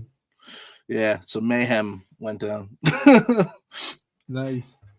Hey, Kitty says, Elliot, if make more of those and put them on eBay, you will make money. I want to make prints for this, but I want to also sell the prints that I have for the TMNT stuff. So for the moment, I've only sold one TMNT print, and in order for me to make more prints, then I have to be able to sell the one that I have made. So if if I want to make K-pop prints, if I want to make what's up, Scribe? If I want to make these guys? other prints, then I have to be able to sell the one that I got, and the one that I have right now is this one. So if anybody in the chat, if you guys want to get a print, this is 11x17 print. You can get it for $20 at my Ko-fi store. I'll drop the link in the chat. And here's the video so you guys can see exactly how this gets sent out to you, because we are trying to make things legit. Let's check out the video. They're the heroes for. In this day and age, who could ask for more? The crime wave is high, with muggings mysterious. All police and detectives are furious, because they can't find the source of this lethally evil force. This is serious, so give me a quarter. I was a witness, get me a reporter. Call April O'Neil in on this case, and you better hurry up, there's no time to wait. We need help like quick on the double. Have pity on the city, man, it's in trouble. We need heroes like the Lone Ranger when Tonto came pronto, when there was danger. They didn't say we'd be there in half an hour, cause they displayed triple power. Still looks great. Yeah, thank you very much, man. So you guys get the print. If I can sell at least 5 of these, then I'll be able to do other prints. I have 1 sold at the moment, so I need 4 more people to get to buy a print. It's 11x17. It's a big print. It comes in the top loader. It comes wrapped in bubble wrap, also in a bubble mailer, and it ships immediately the next day. It ships within the U.S., so you're not going to spend a lot on shipping. It's like $6. That's it, and you get 1 print. So for $26, you get a nice TMNT print. And here's the front, here's the back, here's the picture of the actual prints, and then the back of the actual print. So if I can sell more of these, then I can do K-pop. I can do anything else you guys would like. Nice. Us parents, yeah, exactly, yeah, I think so too. Because I'm going to get this colored, and then hopefully I can get this out to you guys. How long does it normally take them to print you your prints? How long does it normally take from like turnover for those? Not that long. It takes like about a week. Oh, no. Dude, just get that colored and put it on there. And right, if people buy it, like no one's gonna get angry at waiting a week or 2. This looks amazing, dude. Like you'll bring more traffic to your store and all that as well. That looks great. So good. Thank you. My wife would probably ask me to buy that from you. Okay, you guys convinced me. Fine. Fine. I'll buy one if you do. Okay, all right, cool. So I'll get it colored, and I'll make an announcement, and then I'll have this up there. Yeah, it's gonna also at the top right here in this. Hold on, at the top of this print right here, I'm gonna put the logo of Huntrix. So it'll have the logo on there also, and then it'll be colored. I left that space there on purpose so I can let the colorists play around a little bit also. So I remember that's Goth Elliot in the video putting the prints in this. It's not. That's my sister. Goth Elliot. Sometimes you're the sister, sometimes he's the sister. I get it. Yeah. Thursdays, you're your sister. It's okay, man. Sometimes we don't judge. We don't judge. Yeah, Mr. Sister, all that. Yeah, no go. problem. Hispanic sister. There you go. Tacos. What do you guys think about this Shine character? Hold on, let me play this video. Heal Mini-Me! Yeah! Come on, got me a Marlins! Yeah!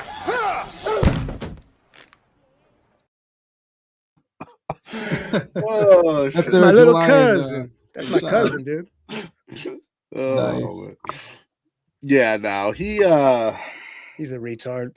It's interesting, right? Because it's very clear how like he has backing driving him, like it's not I'm not sure if it's Eric or if it's someone, from a higher, echelon of life, but like if you watch how he social media wise, how he interacts with people, Twitter, so on, he's so good at getting people to respond, and it's almost like better than he is if you see him actually talk on a stream. Right. If you ever watch him on a stream, he lies, he trips over himself fairly often, fairly easily.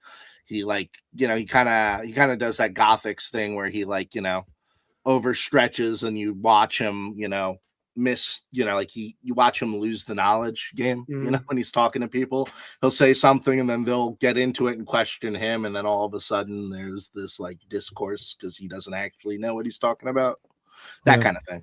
And it's interesting to watch play out, man, like just watching all these things. But yeah, he's definitely risen up there, man. Everyone's interacting with him. He's blocking everybody. He's a kid. He's an 18-year-old kid on the internet. He basically grew up on the internet. So, yeah. And we definitely think he's actually 18. I don't know. I mean, that's a good question. I mean, you can say look a at lot his of room. things, no, but Look at his room. He has like a little kiddie room. I don't know. Yeah. But I mean, at the same time, he could also just be like a slob. Yeah, he could just be like a college age person who's just, 35-year-old loser with oversized shirts, bad haircuts, Doritos in his hair. I don't know if he's 35 or just, bad genetics and in his 20s or something. There's, my wife, she's a teacher, right? And she deals with kids with like, learning disabilities. And then she also, like, half of her school is kids who have behavioral problems, right? And like all the kids with behavioral problems are all from like the inner city. They all come from like group homes and stuff. And a lot of them, they're in high school, but they're like, they look like they're 40, man. Like, because they just, what they eat, what they do, how they act with their life, they've just run I find it very difficult to believe. Yeah, I find it very difficult to believe that guy's 18, but that's what he says. I mean, he's already caught lying, and so I mean, I don't know why we would believe anything he says. No, so I know. Yeah, all he does is lie, talking points, and everything's racist. He's an SJW in a secret form, and I think Eric definitely has something to do with him. I don't know. It's a little fishy. He just came out of the blue, Just very, very opportunistic, he's a big opportunist in like not a good way. Worst. Yeah, the space needs less of that, in all honesty, man. Yeah, for real. Oh, that cover. And here I'm bringing up this video because I mentioned that people were going. I mentioned that I was going to talk about this also on the show. We can all talk about it together. But this is the critique that the people on Hard Art gave. This is John, Shane, Shanth, Salty, and Joe on this particular show. I guess let's hear some of this. This is a guy that I think I first met him or had him on the show. I want to say like 3 or 4 years ago, and to see where he's come in that period of time in his art is very impressive. You can tell he's somebody that draws a lot. He works on his craft. His technique has improved. His layouts have improved. So I just want to give a shout out to someone that works hard at what they do. Oh yeah. Yeah, definitely. Elliot also, he's just a great guy. And awesome dude. Lies. I like this. All lies. I mean, he's not a good guy. What about the art? That's what I was about to say. I like that one time I was sick and Elliot DoorDashed me some soup. So that has to wait. Well, John. Sorry, if I can give us a little bit of like, let's balance this out. I've heard he's a liar and a cheat. I heard he has warrants. John, go at the artwork. I want to see. The pointer finger right here is way too long. There's like an extra joint in it. It destroys his hand. So the hand is no good. Let's see. This, I'm not sure where the elbow's at on him. It looks like it might be out here, or like there's a fold there. Not sure if I'm satisfied with that. His forearm here is stunted. A little short. You see how you're like let's see. Is this an elbow? Is that an elbow? I actually do think that's probably the elbow, the way it's drawn, unless that's the the muscle to the wrist though is so short. This again, I'm putting my own blueprint over this. You know what I mean? Like when I'm approaching, this is too close. That curve to that thumb is too close. It should be the point of this should be drugged back to right about here. If this is the elbow, right about here, and then the just the comments on this. Like I appreciate everything that was said. The comments are great. The feedback is great. It's great hearing what professionals get to say about artwork and how they interpret it and how they what things they analyze and stuff like that. And the thing about the thing about the finger being broken in the hand like this, my only excuse for that would be that this is an ape hand, so it doesn't follow the same criteria as a man hand exactly all the way. So I'm assuming I had some leeway with that. But I mean, again, that's something that I can fix. And yeah, and it's very true what they say about the arm. It is stunted. It should be a little bit longer. That just like I was in the bind with that, because if I made it any longer, it would cut into the gorilla's face, and then you wouldn't really know if he was grabbing the gorilla or punching the gorilla. So I had to make a call there, and I made a bad call. You drew that right onto that cover, or you had it on bigger board, and then that's just the finished product? No, this is the actual it's a sketch cover, so I drew right on this thing. So I inked it, penciled it, and inked it here.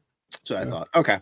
Yeah, Nice. that changes stuff also when trying to do that. You don't get nearly as much ability to play and alter things. Yeah, exactly. Yes, I don't for example, with the K-pop, like I scan it and I can make adjustments to it before I actually release it. But yeah, this is as it is. No, so you can't really make any more changes to it.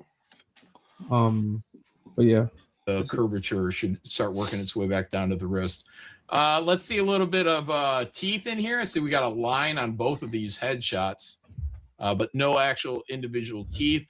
Teeth should be accentuated on the sides of the mouth, not so much in the center. So we get a one or two little hint of tooth here, one or two hint of tooth there. Oh yeah, to make that face look better. I see that I've really done brought these corner boxes back. And I should get all the credit for this. No, now I do. This is a sketch cover, right? Or is this an actual cover? It looks like an actual cover. It looks like an actual cover.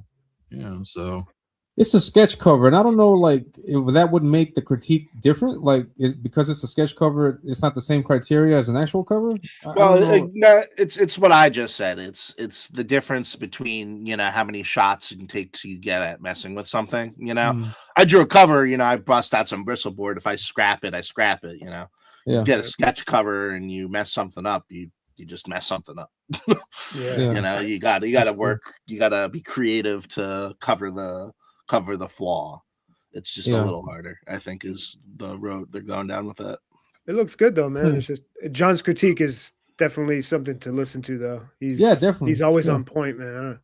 No, yeah, definitely, He has like an analytical mind. Like he almost shouldn't be good at art. Like it's definitely the mind of like an engineer or something who sits there and can crunch numbers and stuff. But it's like he's able to apply it to art, and he knows what he's doing. Yeah, he knows what draws people to a cover. He knows the anatomy, knows the composition really well. He's a master.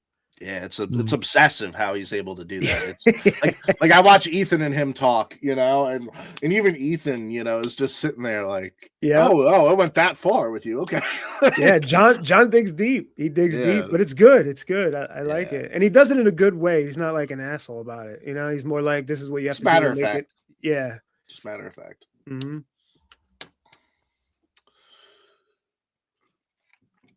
Yeah, and yeah, I 100% agree. Like the critiques on everything that he's done that I've seen him for has all been on point stuff. He talks about composition, he talks about depth, and all kinds of things that we should take into account, proportions, perspective, and everything he says is legit. And here, Art in times of Jay Ryan says, as a guy who got in a bit of trouble for fixing a piece of Rippaverse art, he fixed that piece with I think her name is Sharshay. I don't know how to pronounce that name. Yeah, I don't know. But he says some people don't. Soiree, yeah. Is that what they're trying to spell? This fucking names suck, man. Holy shit, man! It's so boring. There's no catchiness to it. They're just dumb. Like I don't know if it's like some weird marketing strategy where he's just like, I'm gonna make the most dumbass sounding names that are just hard to pronounce. So you spend more time trying to figure out how to pronounce it. Now you're looking at my book more. Like I don't know if that's the road he went down, but it's not. It's not the one. Don't do it. Soiree. Yeah, and he says here that some people don't take critique well. Yeah, I love critique. Some people have said that my art has improved a lot in the last 2 years, and that's because I thrive on critique. Like for example, here John said, no, take a look at the hand. So next time I draw a hand, I'll be more conscious about drawing the hand. he says the arm is stunted. So next time I draw an arm, I'll be more careful to check the proportions accurately and stuff like that. So the only way you get better is by listening to critique and hearing that brutality. You know? Yeah. Well, the thing he's saying is actually not that your arm proportions are stunted. Sure, it's the gauntlet your guy is wearing. It in proportion to the arm, it almost looks like the wrist area gets thinner and is shorter, but it's the gauntlet. Like if you actually look at the shoulder to where the elbow actually is under the cloth to the arm to the hands, it's in proportion, but it's just the way that gauntlet sits makes it look stunted. Yeah, it's weird. I don't. Yeah, man. So yeah, and I agree with and it's all about learning and growing with each piece. Yeah, definitely. You know, so yeah, good stuff. And let's continue to see what they say. Okay, nice. I like the framing of the entire piece. I'll be right back. Composition is good. I would say the composition Good is use. good. The framing is good. Always a good use of the blacks. That's racist. He just phoned in these leaves here. What are kind of leaf we were all technique thinking. he's doing here? Give love. You gotta love this stuff. Like I feel like this is at a point of being like your first good pass, almost like your pencil pass, and maybe he is one of these guys that jumps to ink. But I feel like this is like a good pencil pass, but there still needs to be a correction process. And then when you go in there, you really gotta love this stuff. Like you gotta love working on these leaves. Go in there and define something. Like what are even these shapes? Little T's, Shane. Little T's. Little T's. Yeah. Hang on, I'm redrawing the comp. Okay. I know it. We got this tree here, and then this is the top of the tree. Like that's the entirety of the tree. Like it's only about 3 times the width of the trunk. Like trees are big and bushy. You know, come out to over here and come out to over there. I'm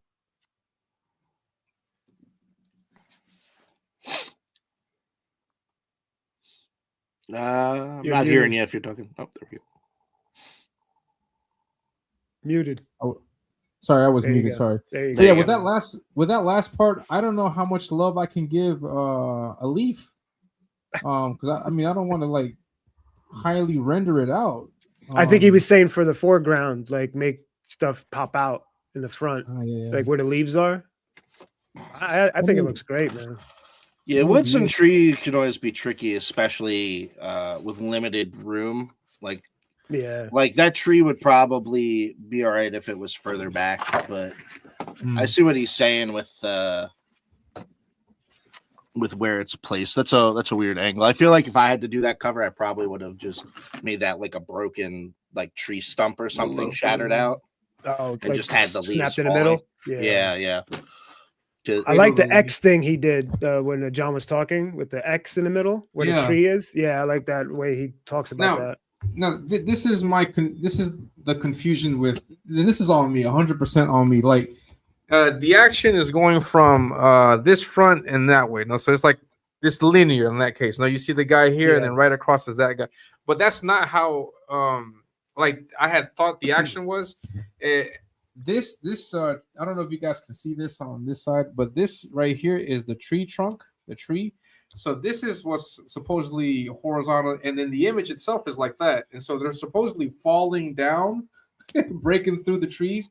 But apparently it did not read like that, and that's 100% on me. But I wasn't trying to draw this like a straight up like this way. Like this is supposed to be at an angle. But okay. But yeah, it looks didn't amazing, read like dude. that.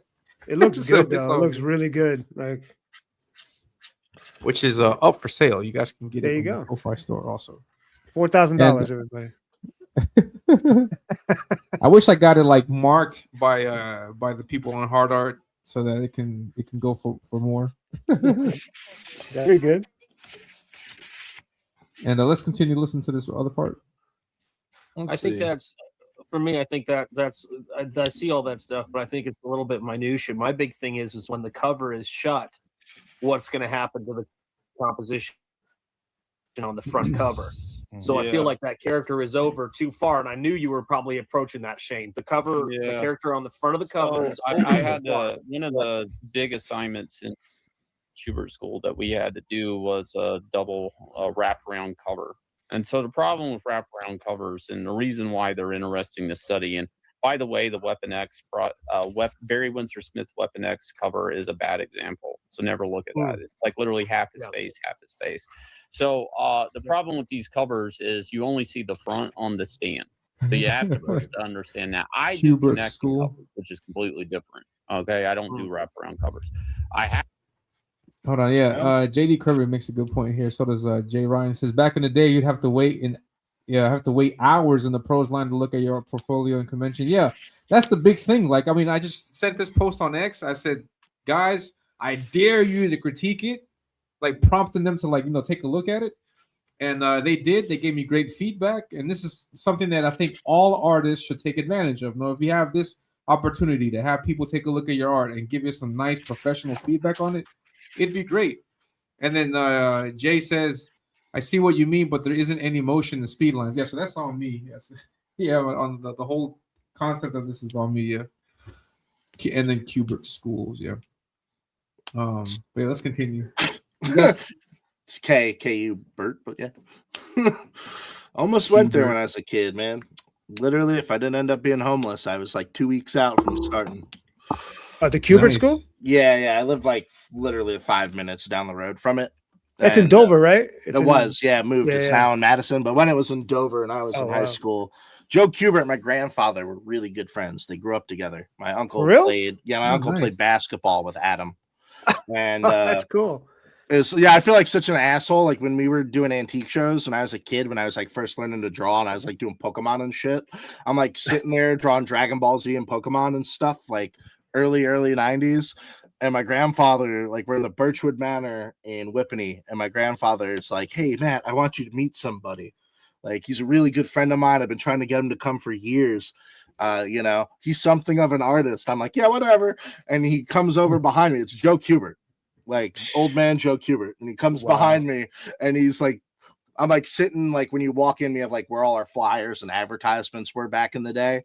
So I'm sitting behind that little cloth table, like with like, a piece of paper and my little sketch pad drawing this crap. And he's like looking at me and he's like trying to give me pointers. And he's like, oh, that's pretty good. I'm like, yeah, thanks, guy.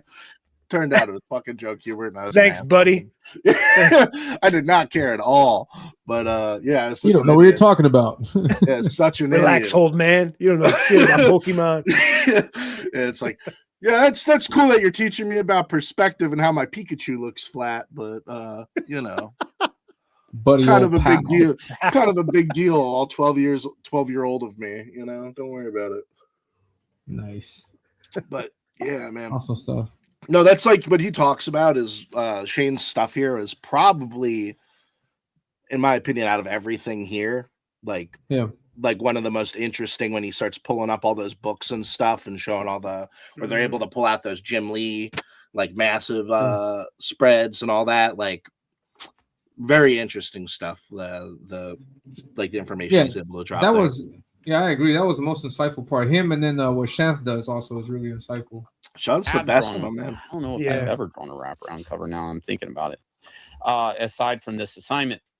So you have to treat it like your focal area. So first, I'm going to break down where this is wrong. That you try to put in an X composition with the tree against the arm, but your tree is right on the seam, which is weird. And you should have twisted that angle where the tree is going, I don't know, more to the top of the tree is going to the right. Give yourself more of an X. Whenever you do more of an X, you get more of a tension. Rather, now you have a T rather than an X, right? You have like a lowercase t. But the real problem is like, I'll have to go full screen on this. So you have to treat it like the drawing stuff aside, you kind of have to treat the front cover like it's still reading right to left. So you may actually need to actually have this has to stand alone on its own, right? Like you have to design the cover where that works on its own. And then there should be something that makes you flip over this backside and you see the big threat that he's running from. They're tricky in composition. The other I thought I had achieved that with this cover because it's like you see the guy and it's like, what is he looking at? And then his arm is going, and then I would assume that you'd like to take a look at the other part of it. I thought I did, but I have to continue working on that. No, it's little things. It's like you have pieces there, like obviously the arm and that and the ape that fits. But like even you look at like on his there how he shaped them, like how he has them moving differently. Even he kind of he almost has that guy of like a more like a rugby football tackle with the arm back going forward. It creates a bigger range of motion, I think. Very DC Comics Superman pose, the running forward. Yeah, he like, and that's like the stuff I'm talking about. Like that type of thing is not something you really can just pick up. It's something like someone really has to sit down and like kind of knock you in the head a little bit and go like, here, look at this, because you're just not going to see it. Like it's just unless you've already been trained to look for that. Like it's just that type of thing is the difference between a flat scene and something that's very dynamic. And even when you think you have something dynamic, sometimes, you end up in a comfort zone instead of an awkward, a Dutch angle or just an obtuse angle that could make your. That's a big problem with a lot of new artists too. That a lot of it's really flat and stiff. Like these new guys coming up, Well, I think that's like there's been a few little art review things I've been on, like not been on, but watched, excuse me, that they've been on. Like Will, who's in your chat here, his before where they were just talking about like the different line weights and detail lengths. Oh yeah, that was between, a good one. Like that stuff was a good like episode. The angle and that, like those together, like always work on them, man. Like everyone always, you can never do it enough. I watch like David Finch sometimes, like he did God. And he can make a great drawing before any details down, just watching him with those, the freaking angles, the angles to detail, man. It's crazy. He'll just be like, oh, let me teach you something. And he's just like putting some bullshit out. And all of a sudden I'm just like, yeah, what's that book? I want to read it. Yeah. No, I think the most difficult part of drawing is that composition layout, that pencil sketch you first draw. Like this part right here that Shane's showing off, that's the most difficult part because you want to make sure you have all the elements just right. And so good analysis. Let's continue listening to this part. Other problem is ideally you want a cover to lead you like from left to right. You never really want to go the other way. You kind of want to go to opening the book whenever you can, right? So instead, I just did a swiggle, but the character would be kind of maybe fleeing an action scene, and then you turn it over and you see the giant big threat, but you kind of still need to drag over the big threat onto the seam of this cover to cause the flip over. The other option would be is if the character's turning and facing, and you can still get the composition to roll this way, framing the big threat back here. But the idea of the cover, which you did, is you put the big threat on the back. But again, like it's like a composition thing. You have to consider the front cover is the only thing somebody's going to see if it was sitting on the shelf. That's the weird thing about the wraparound cover. That's perfectly said. And when you close this, like you're not just splitting the tree, but you're also breaking the arm right on a joint. Again, kind of like a tangent rule. Like you avoid cutting off things at joints. So I was under the impression that rule was for faces. Like you should not draw a face where like I know it also apply to faces, but like the idea would be not to draw a face like right in the middle and then have that part like when you fold it. No, that was the rule that I thought. So I didn't think. It's just an arm. I didn't think it would be, but I'll be more conscious about that next time. Though. Yeah, that's one of those things where I think in that case, John, that's like a John particular. Like obviously, you don't want to break stuff if you can't help it, but that I was like talking to a few of them behind the scenes even, and there's covers they pull up where they do that are famous and they use for reference. So it's 50-50. But you just need it to be in a way that it doesn't really wreck your drawing if it's going to do it. And I don't know if yours can you hold your cover up like so I can see it? Yeah, just does it go right in a tree, right in the middle of the tree? I just want to see the distortion on it. The tree gets split. Oh, okay. I see what he's talking about. Yeah, like, the tree borders. yeah. But Yeah. no, just close it for me. Close it with. I just want to see the front cover and just see how the arm looks there. And now flip it. Yeah, I understand now. Mm. It's not. I mean, do you understand? They're going at it because they want perfection. Yeah. They want you to be perfect, and you're Yeah. basically there, brother. You're you know, this is a great cover. Yeah. Like there's part of the tree right there, and you can see the Right, tree is right. cut right down the half. But you got to be aware of all those little things. You know? There's a lot. I know, but that's how it makes Yeah. you the bomb. Yeah, those wraparounds are no joke, man. And what's the name? J. Ryan says you need to know the rules before you can break them. Yeah, definitely. No, yeah, I didn't think I was breaking any, but I'll be more aware of that for the next one that I draw. His arm kind of turns into Mr. Fantastic. Yeah, I get that. Yeah, I get that. I understand the criticism so far and agree 98%. Yeah, professional grade. Yeah, good. Yeah, thank you very much. Just Yeah. But laying one of these things out is actually a lot trickier than most people think. Now, that's probably just a sketch cover, or is that actual cover? No, I think that's a finished I think it's a cover. Yeah. See, that's what I was wondering at first. Too, when I first saw it, I thought it was a sketch cover, but yeah, No, it's got like a barcode on it. That's why I'm asking. If I guess they just put it on because it's ready to go to print. All right, Elliot, I'm sorry. No offense at all. Don't be, listen. I'm sorry. I'm perfectly happy with that. Don't be sorry about that. Look, this is something you got to understand too. This is really solid. When I'm looking at this thing, and there's a.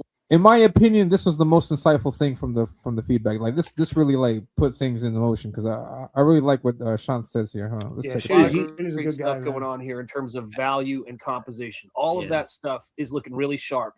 What I want you just to consider when you're doing these things in the future, how I would always think about breaking this stuff down is if I put the border right here and then I draw, a diagonal there. And of course, you guys all know the diagonal and the opposite, but I'm going to leave that out for right now. If you can position your figure so that you're moving him back, moving his head back and his arms in the future so that he's never put something directly on it, but if you put it past it, that's a problem too, having it right there. Because it's going to read last. You're going to read right past it. So think of someone throwing a punch down the diagonal. You want to keep your head off the center line. You want to bob and weave a little bit there. So if you move his head and his body over in the future, you're going to salvage that arm problem that you've got right there. And you bring the body back like this, then you can have that hand in there. Then you have a little bit more of like a threat or a danger going on. But he's not where you don't want him to be. So he's not, he's in his position right here.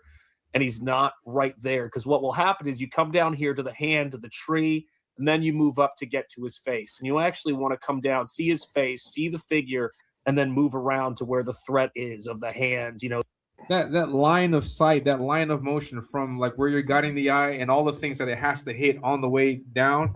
That's great. That's great analysis. Like you really good stuff to hear from Shanth. Really good. Shanth is so good with his words, man. Heck yeah, man. He's a teacher. We're so lucky to have him around. Yeah, just the ability of they're all showing and teaching you stuff. But just him being able to show you pretty much keeping the same pose you have and just popping it back and showing you just a little more of that dynamic nature, how that changes and why and how quickly and easily he's able to make that digestible. Yeah, because that analysis right there, just solves all the problems that I've been having with the line. With closing the book. It doesn't part the hand, it doesn't part the tree. If I had just moved it over a little bit to the right, it would have just synced up a whole lot better. Yep, a little bit more of a bend of the back, a little bit change of the elbow and the angle, and then you're pretty much there. Yeah. Yeah, and then JD says just take notes. Definitely. I absorb all this information, so I'm gonna continue throwing in more stuff. I want to see what they think about this other stuff. Yeah, everyone should, honestly. If you're an artist out there and you're putting a book out or want to put a book out, just throw them your art. If it's bad and you get ripped apart, just think on why you're annoyed or why it's upsetting you, and even if you disagree, try doing what they're saying. I guarantee you will get better. You will just keep getting better. Heck yeah. Yeah, and then also I want to echo what Bear's saying here. He says Sean streams on Sundays, and you should watch him and get feedback. Yeah, he does his shows on Sunday. He's also got this really cool initiative where he's at. I think it's called Bare Knuckle Art School, where he takes on young artists and then he gives them like really rough, brutal feedback. I think if you're an artist out there, you should definitely jump on that and then get your art, show it to Sean, and then he'll help you out, man. And it's like art boot camp, though. I mean, the only way you get better is just by getting your ass whipped into shape. By the greats, man. They'll teach you. They'll teach you everything you need to know. But his bare knuckle thing is a twofold. So yeah, he's going to do that, but he's also going to teach you on top of that what you need to do. And I don't mean just telling you. I mean, he's going to give you the exercises and the books, the material you might need to practice it better. And that's really cool. Yeah, that's what Cryptic says. Oh, that's what I also appreciate. Is that they go in, they tell me this is wrong, this is wrong, this is wrong, but they also show you how to fix it. That's the best thing ever. Like they show you, okay, you don't do it like this, do it like this, and then this will flow much better. And that it helps a whole lot. It helps a whole lot. And solid critique. That wouldn't crush you will be from Shantan. No, you should get your soul crushed. Get your soul crushed. You need to. Go through Everybody needs it. The best way to come out a little as a humble sharp weapon is to go through that fire. Exactly. Yeah, go through that fire. Get your shit crushed. Truth can help or it can hurt. Yeah. The truth hurts, man. Truth hurts. Yeah. Let's continue with this last part. See what he says.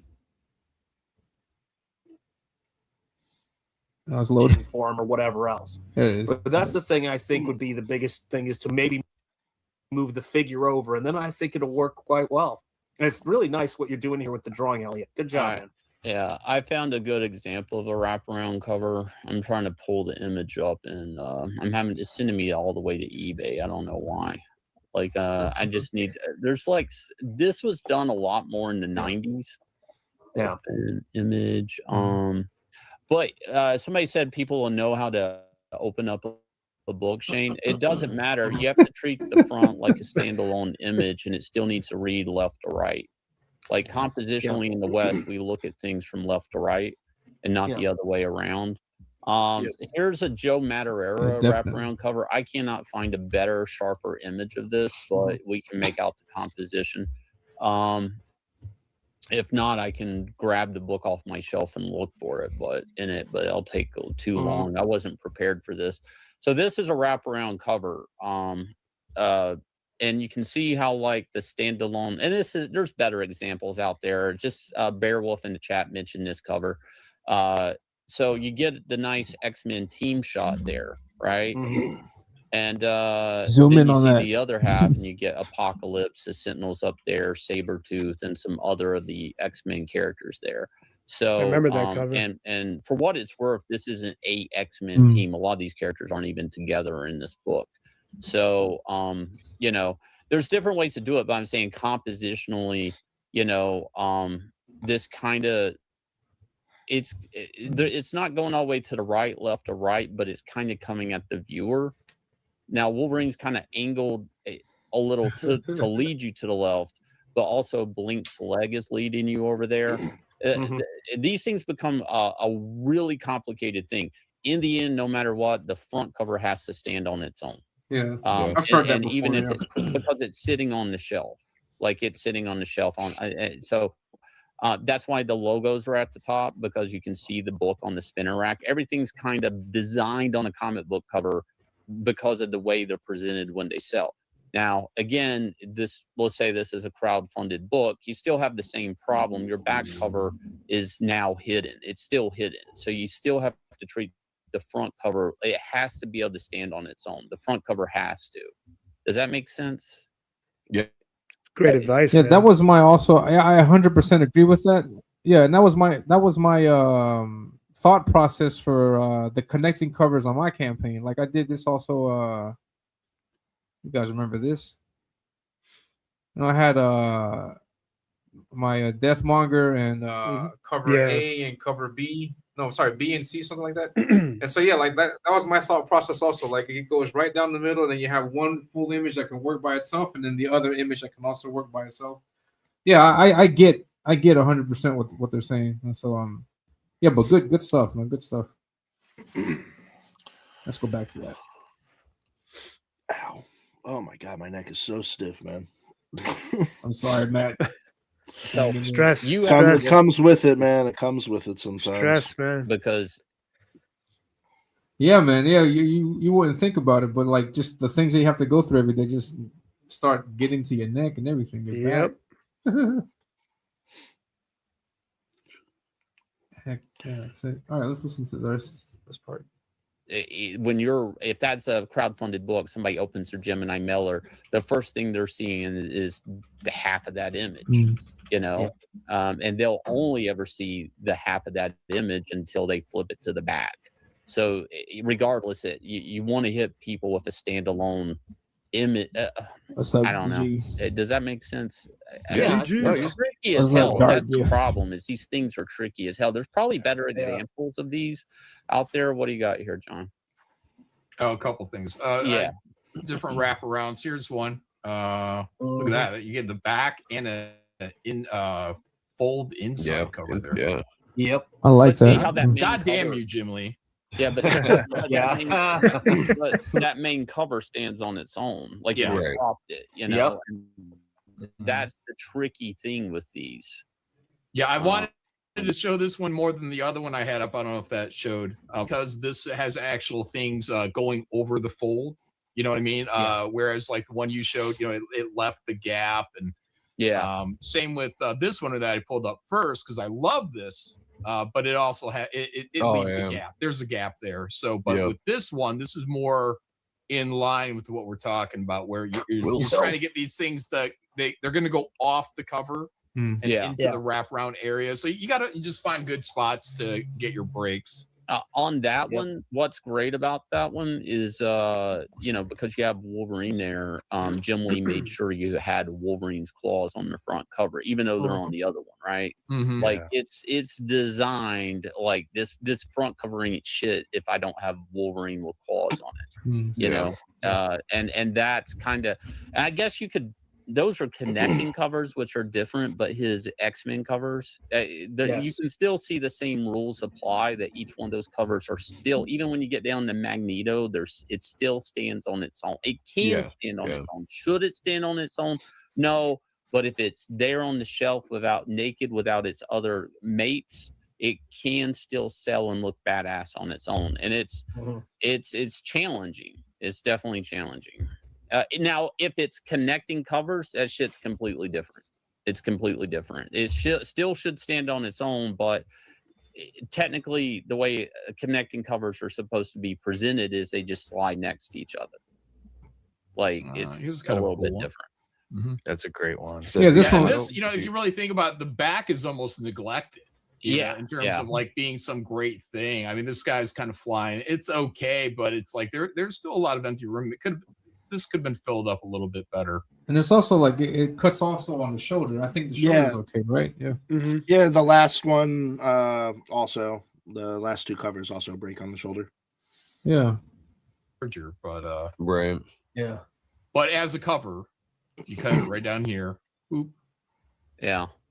You know, pretty intense. Is that Diodato? Who is that? Yeah, I think it's Diodato. Diodato, yeah. And that's a homage, I think, to the way it's posed. Thor versus Silver Surfer. I don't know. I think you're right. Yeah. I see that now.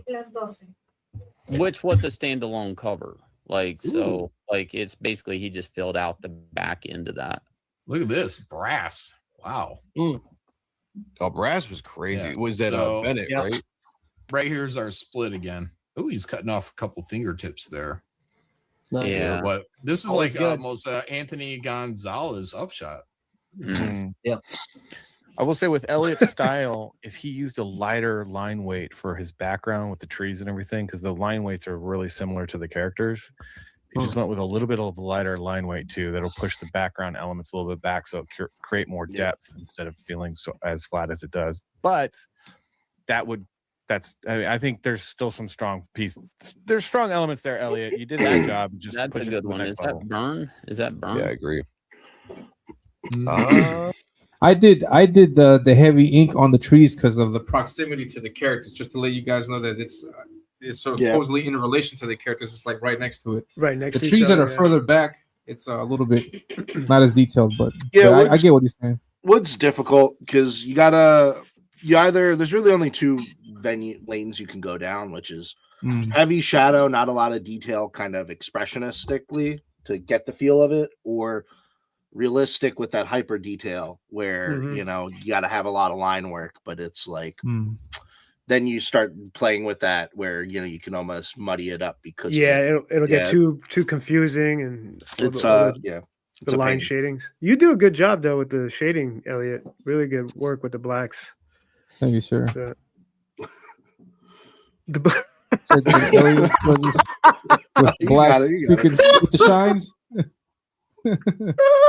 Man. That was a slip up of funny. I remember this Fantastic Four cover. Oh man. That's why it was a special assignment, is because when you really get down to it, these things are kind of fucking nightmare. The easiest way to get these, in my experience, is looking at the comps, is if the character on the front cover is coming towards the reader like this. Like, say, if like you just took like the Cyclops Wolverine and the Magneto. So your front image would be a foreground image, maybe coming towards the reader or falling towards the reader in battle. And then you got the secondary backdrop, that it's like there's so many ways to do it, but that Magneto stands on his own, each one of these stood on their own on a comic shelf and had to be designed that way. Like this. Yeah. Yep. I waited in line to get that was its own thing. Oh, and to Shane's look, they all go to the right except for Magneto. And he's looking at the viewer. So yeah. And this is the all-time best-selling comic, right? X-Men 1. Yeah. 8 million, I believe. Somewhere around there. American comic. Right. Comic, I gotta say. Whatever. Anyways, still to this day. Yeah. So I had to do a bunch of connecting covers at DC, and they were also a nightmare to plan out compositionally because they all had to stand on their own. But the idea, they were for a weekly series. So for 3 weeks, they would ideally, they would sit on the shelf next to one another and connect. It was the idea. I don't know if the retailers did that, but with the Jim Lee cover, I'm not even sure if Marvel wasn't doing it that way. They wanted some more covers, but I think they actually wanted retailers to line them up towards the audience, then you can kind of get a little bit more connection. But if you're looking away, then you're kind of like, body, and I do it myself. To this day, it's the best education you're ever going to get. Is this? It's some African tree, I guess, because there's a gorilla in here, but I don't know. Maybe there's some African trees that look like this. I've never seen these trees, even in Tarzan films. I've never seen these trees, Elliot. It's like a palm tree, but it's all. Yeah, that last part I was like, but I don't know how you want me to draw trees, and then this is my reference because I don't know. I think this is a pine tree. But I'm going to show you guys exactly what kind of tree I was trying to draw, but I would have to improve on that. See if you guys can see that. I'm trying my best to draw something like that. I don't know if it reads like that. It probably doesn't read like that, but no, it reads tropical. It reads like very like it does read like a palm tree. Yeah, it reads kind of tropically. Yeah, are you in Cali? Here. Me? No. Yeah, I'm just kidding. But yeah, so I have to find I think I'll just swipe Ethan's trees. I just start doing Ethan's so good with the shadows, man. He's so good with the amount, like he manages to draw like every single blade of leaf and grass and like you see the mushrooms like you drew shadow. Yesterday. It's like, oh my god. Every little pebble really of dirt, Now, that was the critique that I got from Hard Art. Great stuff from professionals and stuff. But I also got something extra for you guys in the chat. Because aside from posting my artwork on or showing it with John and Shane, I also posted it on Pencil Jack. And I don't know if you guys may have seen a previous show that I did. But Pencil Jack is a comic forum where you can post art and get feedback from them. And in my earlier days, I got a lot of feedback, a lot of great feedback from this site. And I would recommend people if you can, like, make an account and then post your artwork there, because you get some good feedback. They get brutal also, and I posted my picture there. Yeah, but I'm not going to lie. This critique isn't as brutal as other stuff I've had before. But I'm going to share this with you guys so you guys can see like the differences between what John and Shane mentioned and then what we hear here on this forum. This is called penciljack.com. This is where Ryan Otley, the artist on Amazing Spider-Man. Invincible. Yeah, and Invincible. He was also he's not anymore, but he was at one time also a pencil jacker. He was on here, and he got a bunch of his artwork here also. And yeah, so I haven't posted anything on the wall. It's been like years since I posted. Here's a recent piece. Give me that critique. And I got thumbs up. This guy Joseph says looks cool, man. Great cover, love the style, copper pop. And then this is probably like the only actual critique. He says this looks very nice from a composition standpoint. The placement of black areas is really well designed. My only critique is what I know I've said a few times before. The shading doesn't seem to indicate a consistent light source. Depending on what is being looked at, the shading seems to suggest a light coming from a completely different direction or directions. I think your work would be massively improved just by deciding on the direction of a light source before starting the rendering. And yeah, that makes sense also, because my light source is, for example, like on the character here, on the hero, the light source is coming from the top. So it's up, down. The gorilla is almost like top right going bottom left. Two different light sources. Yeah, and then the tree, for example, is also from right to left. So that's also something that I have to be very careful with. And yeah, so that's also the critique that I got. I would recommend. I'm going to continue posting more stuff here, but I recommend you guys check that out. It's called penciljack.com.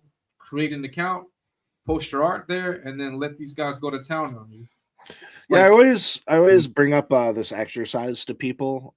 We used to do it a lot in Pixar, which whenever you were working on your own stuff, or if it was for a film, you would like thumbnail out, right, like a scene you wanted to lay out, and then you bring it in front of people, and then what you do is you'd do it 9 different ways, like even just little adjustments, and it would help you to start to realize. And the whole purpose of it was for lighting, for angles, and for your depth and your range of motion. And you'd be surprised what you'll start discovering is wrong in your own drawings by doing that.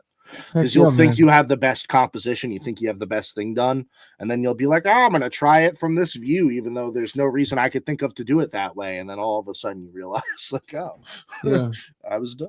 But yeah, always, if you're an artist out there and you're trying to lay something out, do it that way, man. Like, don't get set in your way, just try it. But unless you're doing it on a cover, just bust out a book, start doing some things, get some bristle board, scrap it if you have to, and just keep going at it differently. Don't get attached to one thing, and just always try to think of it from building your angle, your light source, and then go into your characters and your emotion. And start from that way. It'll work a lot better for you. You won't end up with that issue a lot of the time. Okay, I agree. And Beowulf says he's got to run. Yeah, we're going to close up in a little bit also, because I have to get going. But hail CG, what's up, Beowulf? Thank you very much for stopping by. And Ryan, I didn't know you were on there. Also says, damn, I was on Pencil Jack many moons ago. Yeah, they teach you a lot of stuff over there, man. Good to see you there, man. Good to see that you're going there. I haven't seen you interact there, but good to see you there, man. And it says, honestly, unless it's egregious, I don't usually notice light sources. Yeah, like for example, on that cover, when you color it, you'll notice like the contradictions in the light sources, because you got one shining one way and then the other, and it's like you can fix that. Mess. Yeah.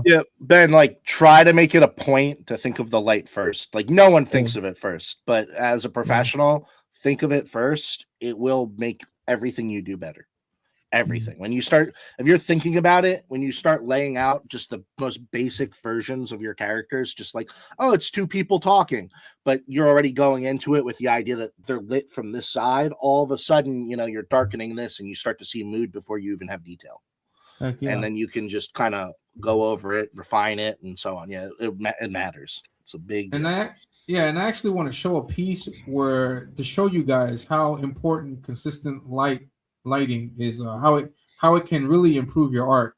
And I saw this yesterday. This is from Peter Gilmore. Really impressive piece right here.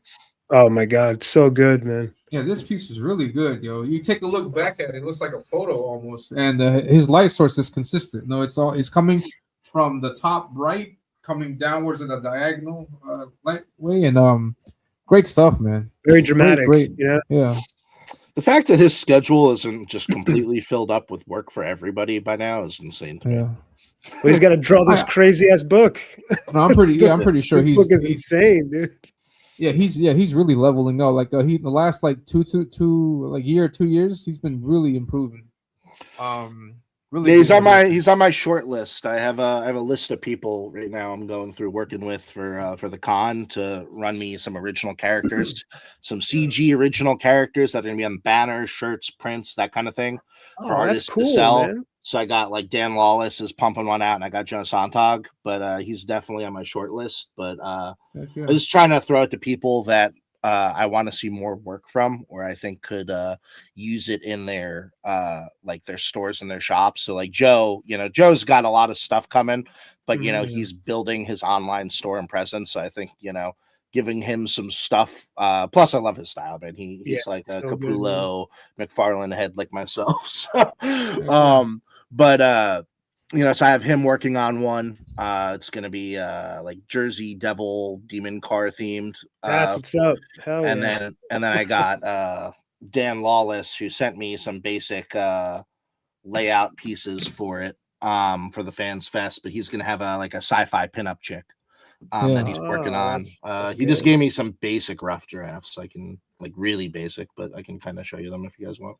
Yeah, he's got a wide range. Like he does like monsters. He's doing dude, he's great. Chicks really good. Also, he did scenery. He's done a lot of great great work, man. I'm really happy with really proud of Peter and all the improvement that he's been showing recently, man. Good stuff. Can find that landscape with River of Blood, man, just completely floored me, man. It's just messing with my mind. The book's gonna be so good stuff, man. Because you normally see him do the horror stuff, but him branching out into other things and doing it equally well is great. Well, he as I talking to him, he did pinups and stuff first. Like women and like sex appeal stuff was actually like his original things that he got started on. I had no idea. And then horror, I think, is his personal like favorite. He's so good at it. So good at horror. It's the mood, man. He's got that lighting down. He hits them shadows. But yeah, here's oh god, I don't know if my screen's too bright, but here's the first stuff of. Oh, that's cool. But she's gonna look different. I want her to have hair. So, but you know, there's for the Fans Fest. We're gonna have that on some print shirts, banners, stuff like that. Heck yeah, that's awesome. But awesome stuff. And then Joe, you know, I'm waiting on Joe for tell me his price. You said he wants to do it. I'm like, all right, just tell me so I can pay you. Let's go. But awesome stuff, man. And then and for Frederick Gamon says, yeah, Peter's also astounding with his panel layouts and sequentials. Great use of open panels as well. A real artist at the top of his game. I agree. Dark Gift, what's up, man? He's in the chat. He says Peter said is smart. He only takes on what he can handle in the proper amount of time. He knows his speed and pacing. Yeah. That's also something really good to have, you know, that'll be responsible with that. Connie Gates, superhero by day, Thomas Gator by night. Heck yeah. Has leveled up 4 times over last. Yeah. I own like 10 pieces of Gilmore. Yeah, good stuff, man. Great artwork. All right, and then that'll be it for you for the show today. One says, "Hey Matt, have you all decided on if you'll have vendor booths Yeah, of course I'm having vendor booths. What is that? Yeah, Sweet. Of course. Honestly, this weekend I should probably hopefully have the crowdfunding approved and everything. I was kind of waiting on Ethan for a while to give me some pointers, as I am not a crowd funder yet. Right. Yeah. So, but he's busy and he's like, "Oh, well, it's correct," and I'm like, "Oh my god, what have I been waiting on?" so now I'm just waiting on at least the first cut of pieces from Dan, so I can put that, because I need like Ben's gonna give me some of the art for his lighters for that, so I can have some picture in there for that. That'd be nice. I'm gonna be using because getting all the kings together for the limited edition poster that's gonna be there for that tier. I'm probably just gonna be using that oh my god, what do they call it? The 3-part cover that they all did, Ethan, John, and Jane. I'll use that for the art. Yeah, because the con will come and go by the time I have everyone. No, it'll be ready by the con. But I want something for that. That's been my hardest thing right now is this week is just finding time to lock down all the artwork pieces and put up there so that we look appealing to people for this crowdfunding and they understand more than my words what they're getting. Heck yeah. Also, if anyone out there wants to, make me a little 2-minute video, I'll pay. But I could always use that for trailer stuff because I do it myself, but my time is so limited these days. Getting into busy season for my other shows and conventions and stuff. So, man, we should be able to get that and not. Well, I don't know. Because I would love if I knew how to do video making stuff, I would do that. No charge. So, but, I'm sure I'll get 5 people or something from this who come into my DMs now.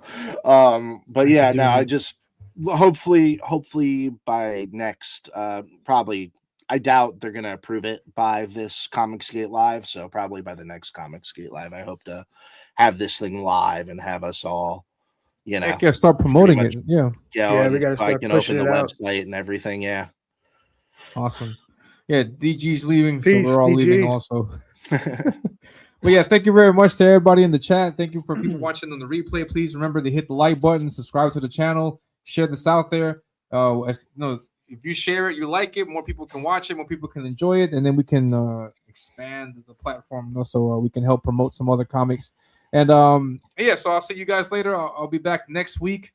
And thank you very much for the co-fight tips. I hope you guys like the art. I'll give you info and updates on what I do or when I have this K-pop drawing ready. And that's it. You guys be safe. Have a great one. Thank you very much to Matt and Scribe. Great show, man. See you guys next week. You guys stay awesome, and I'll catch you guys later.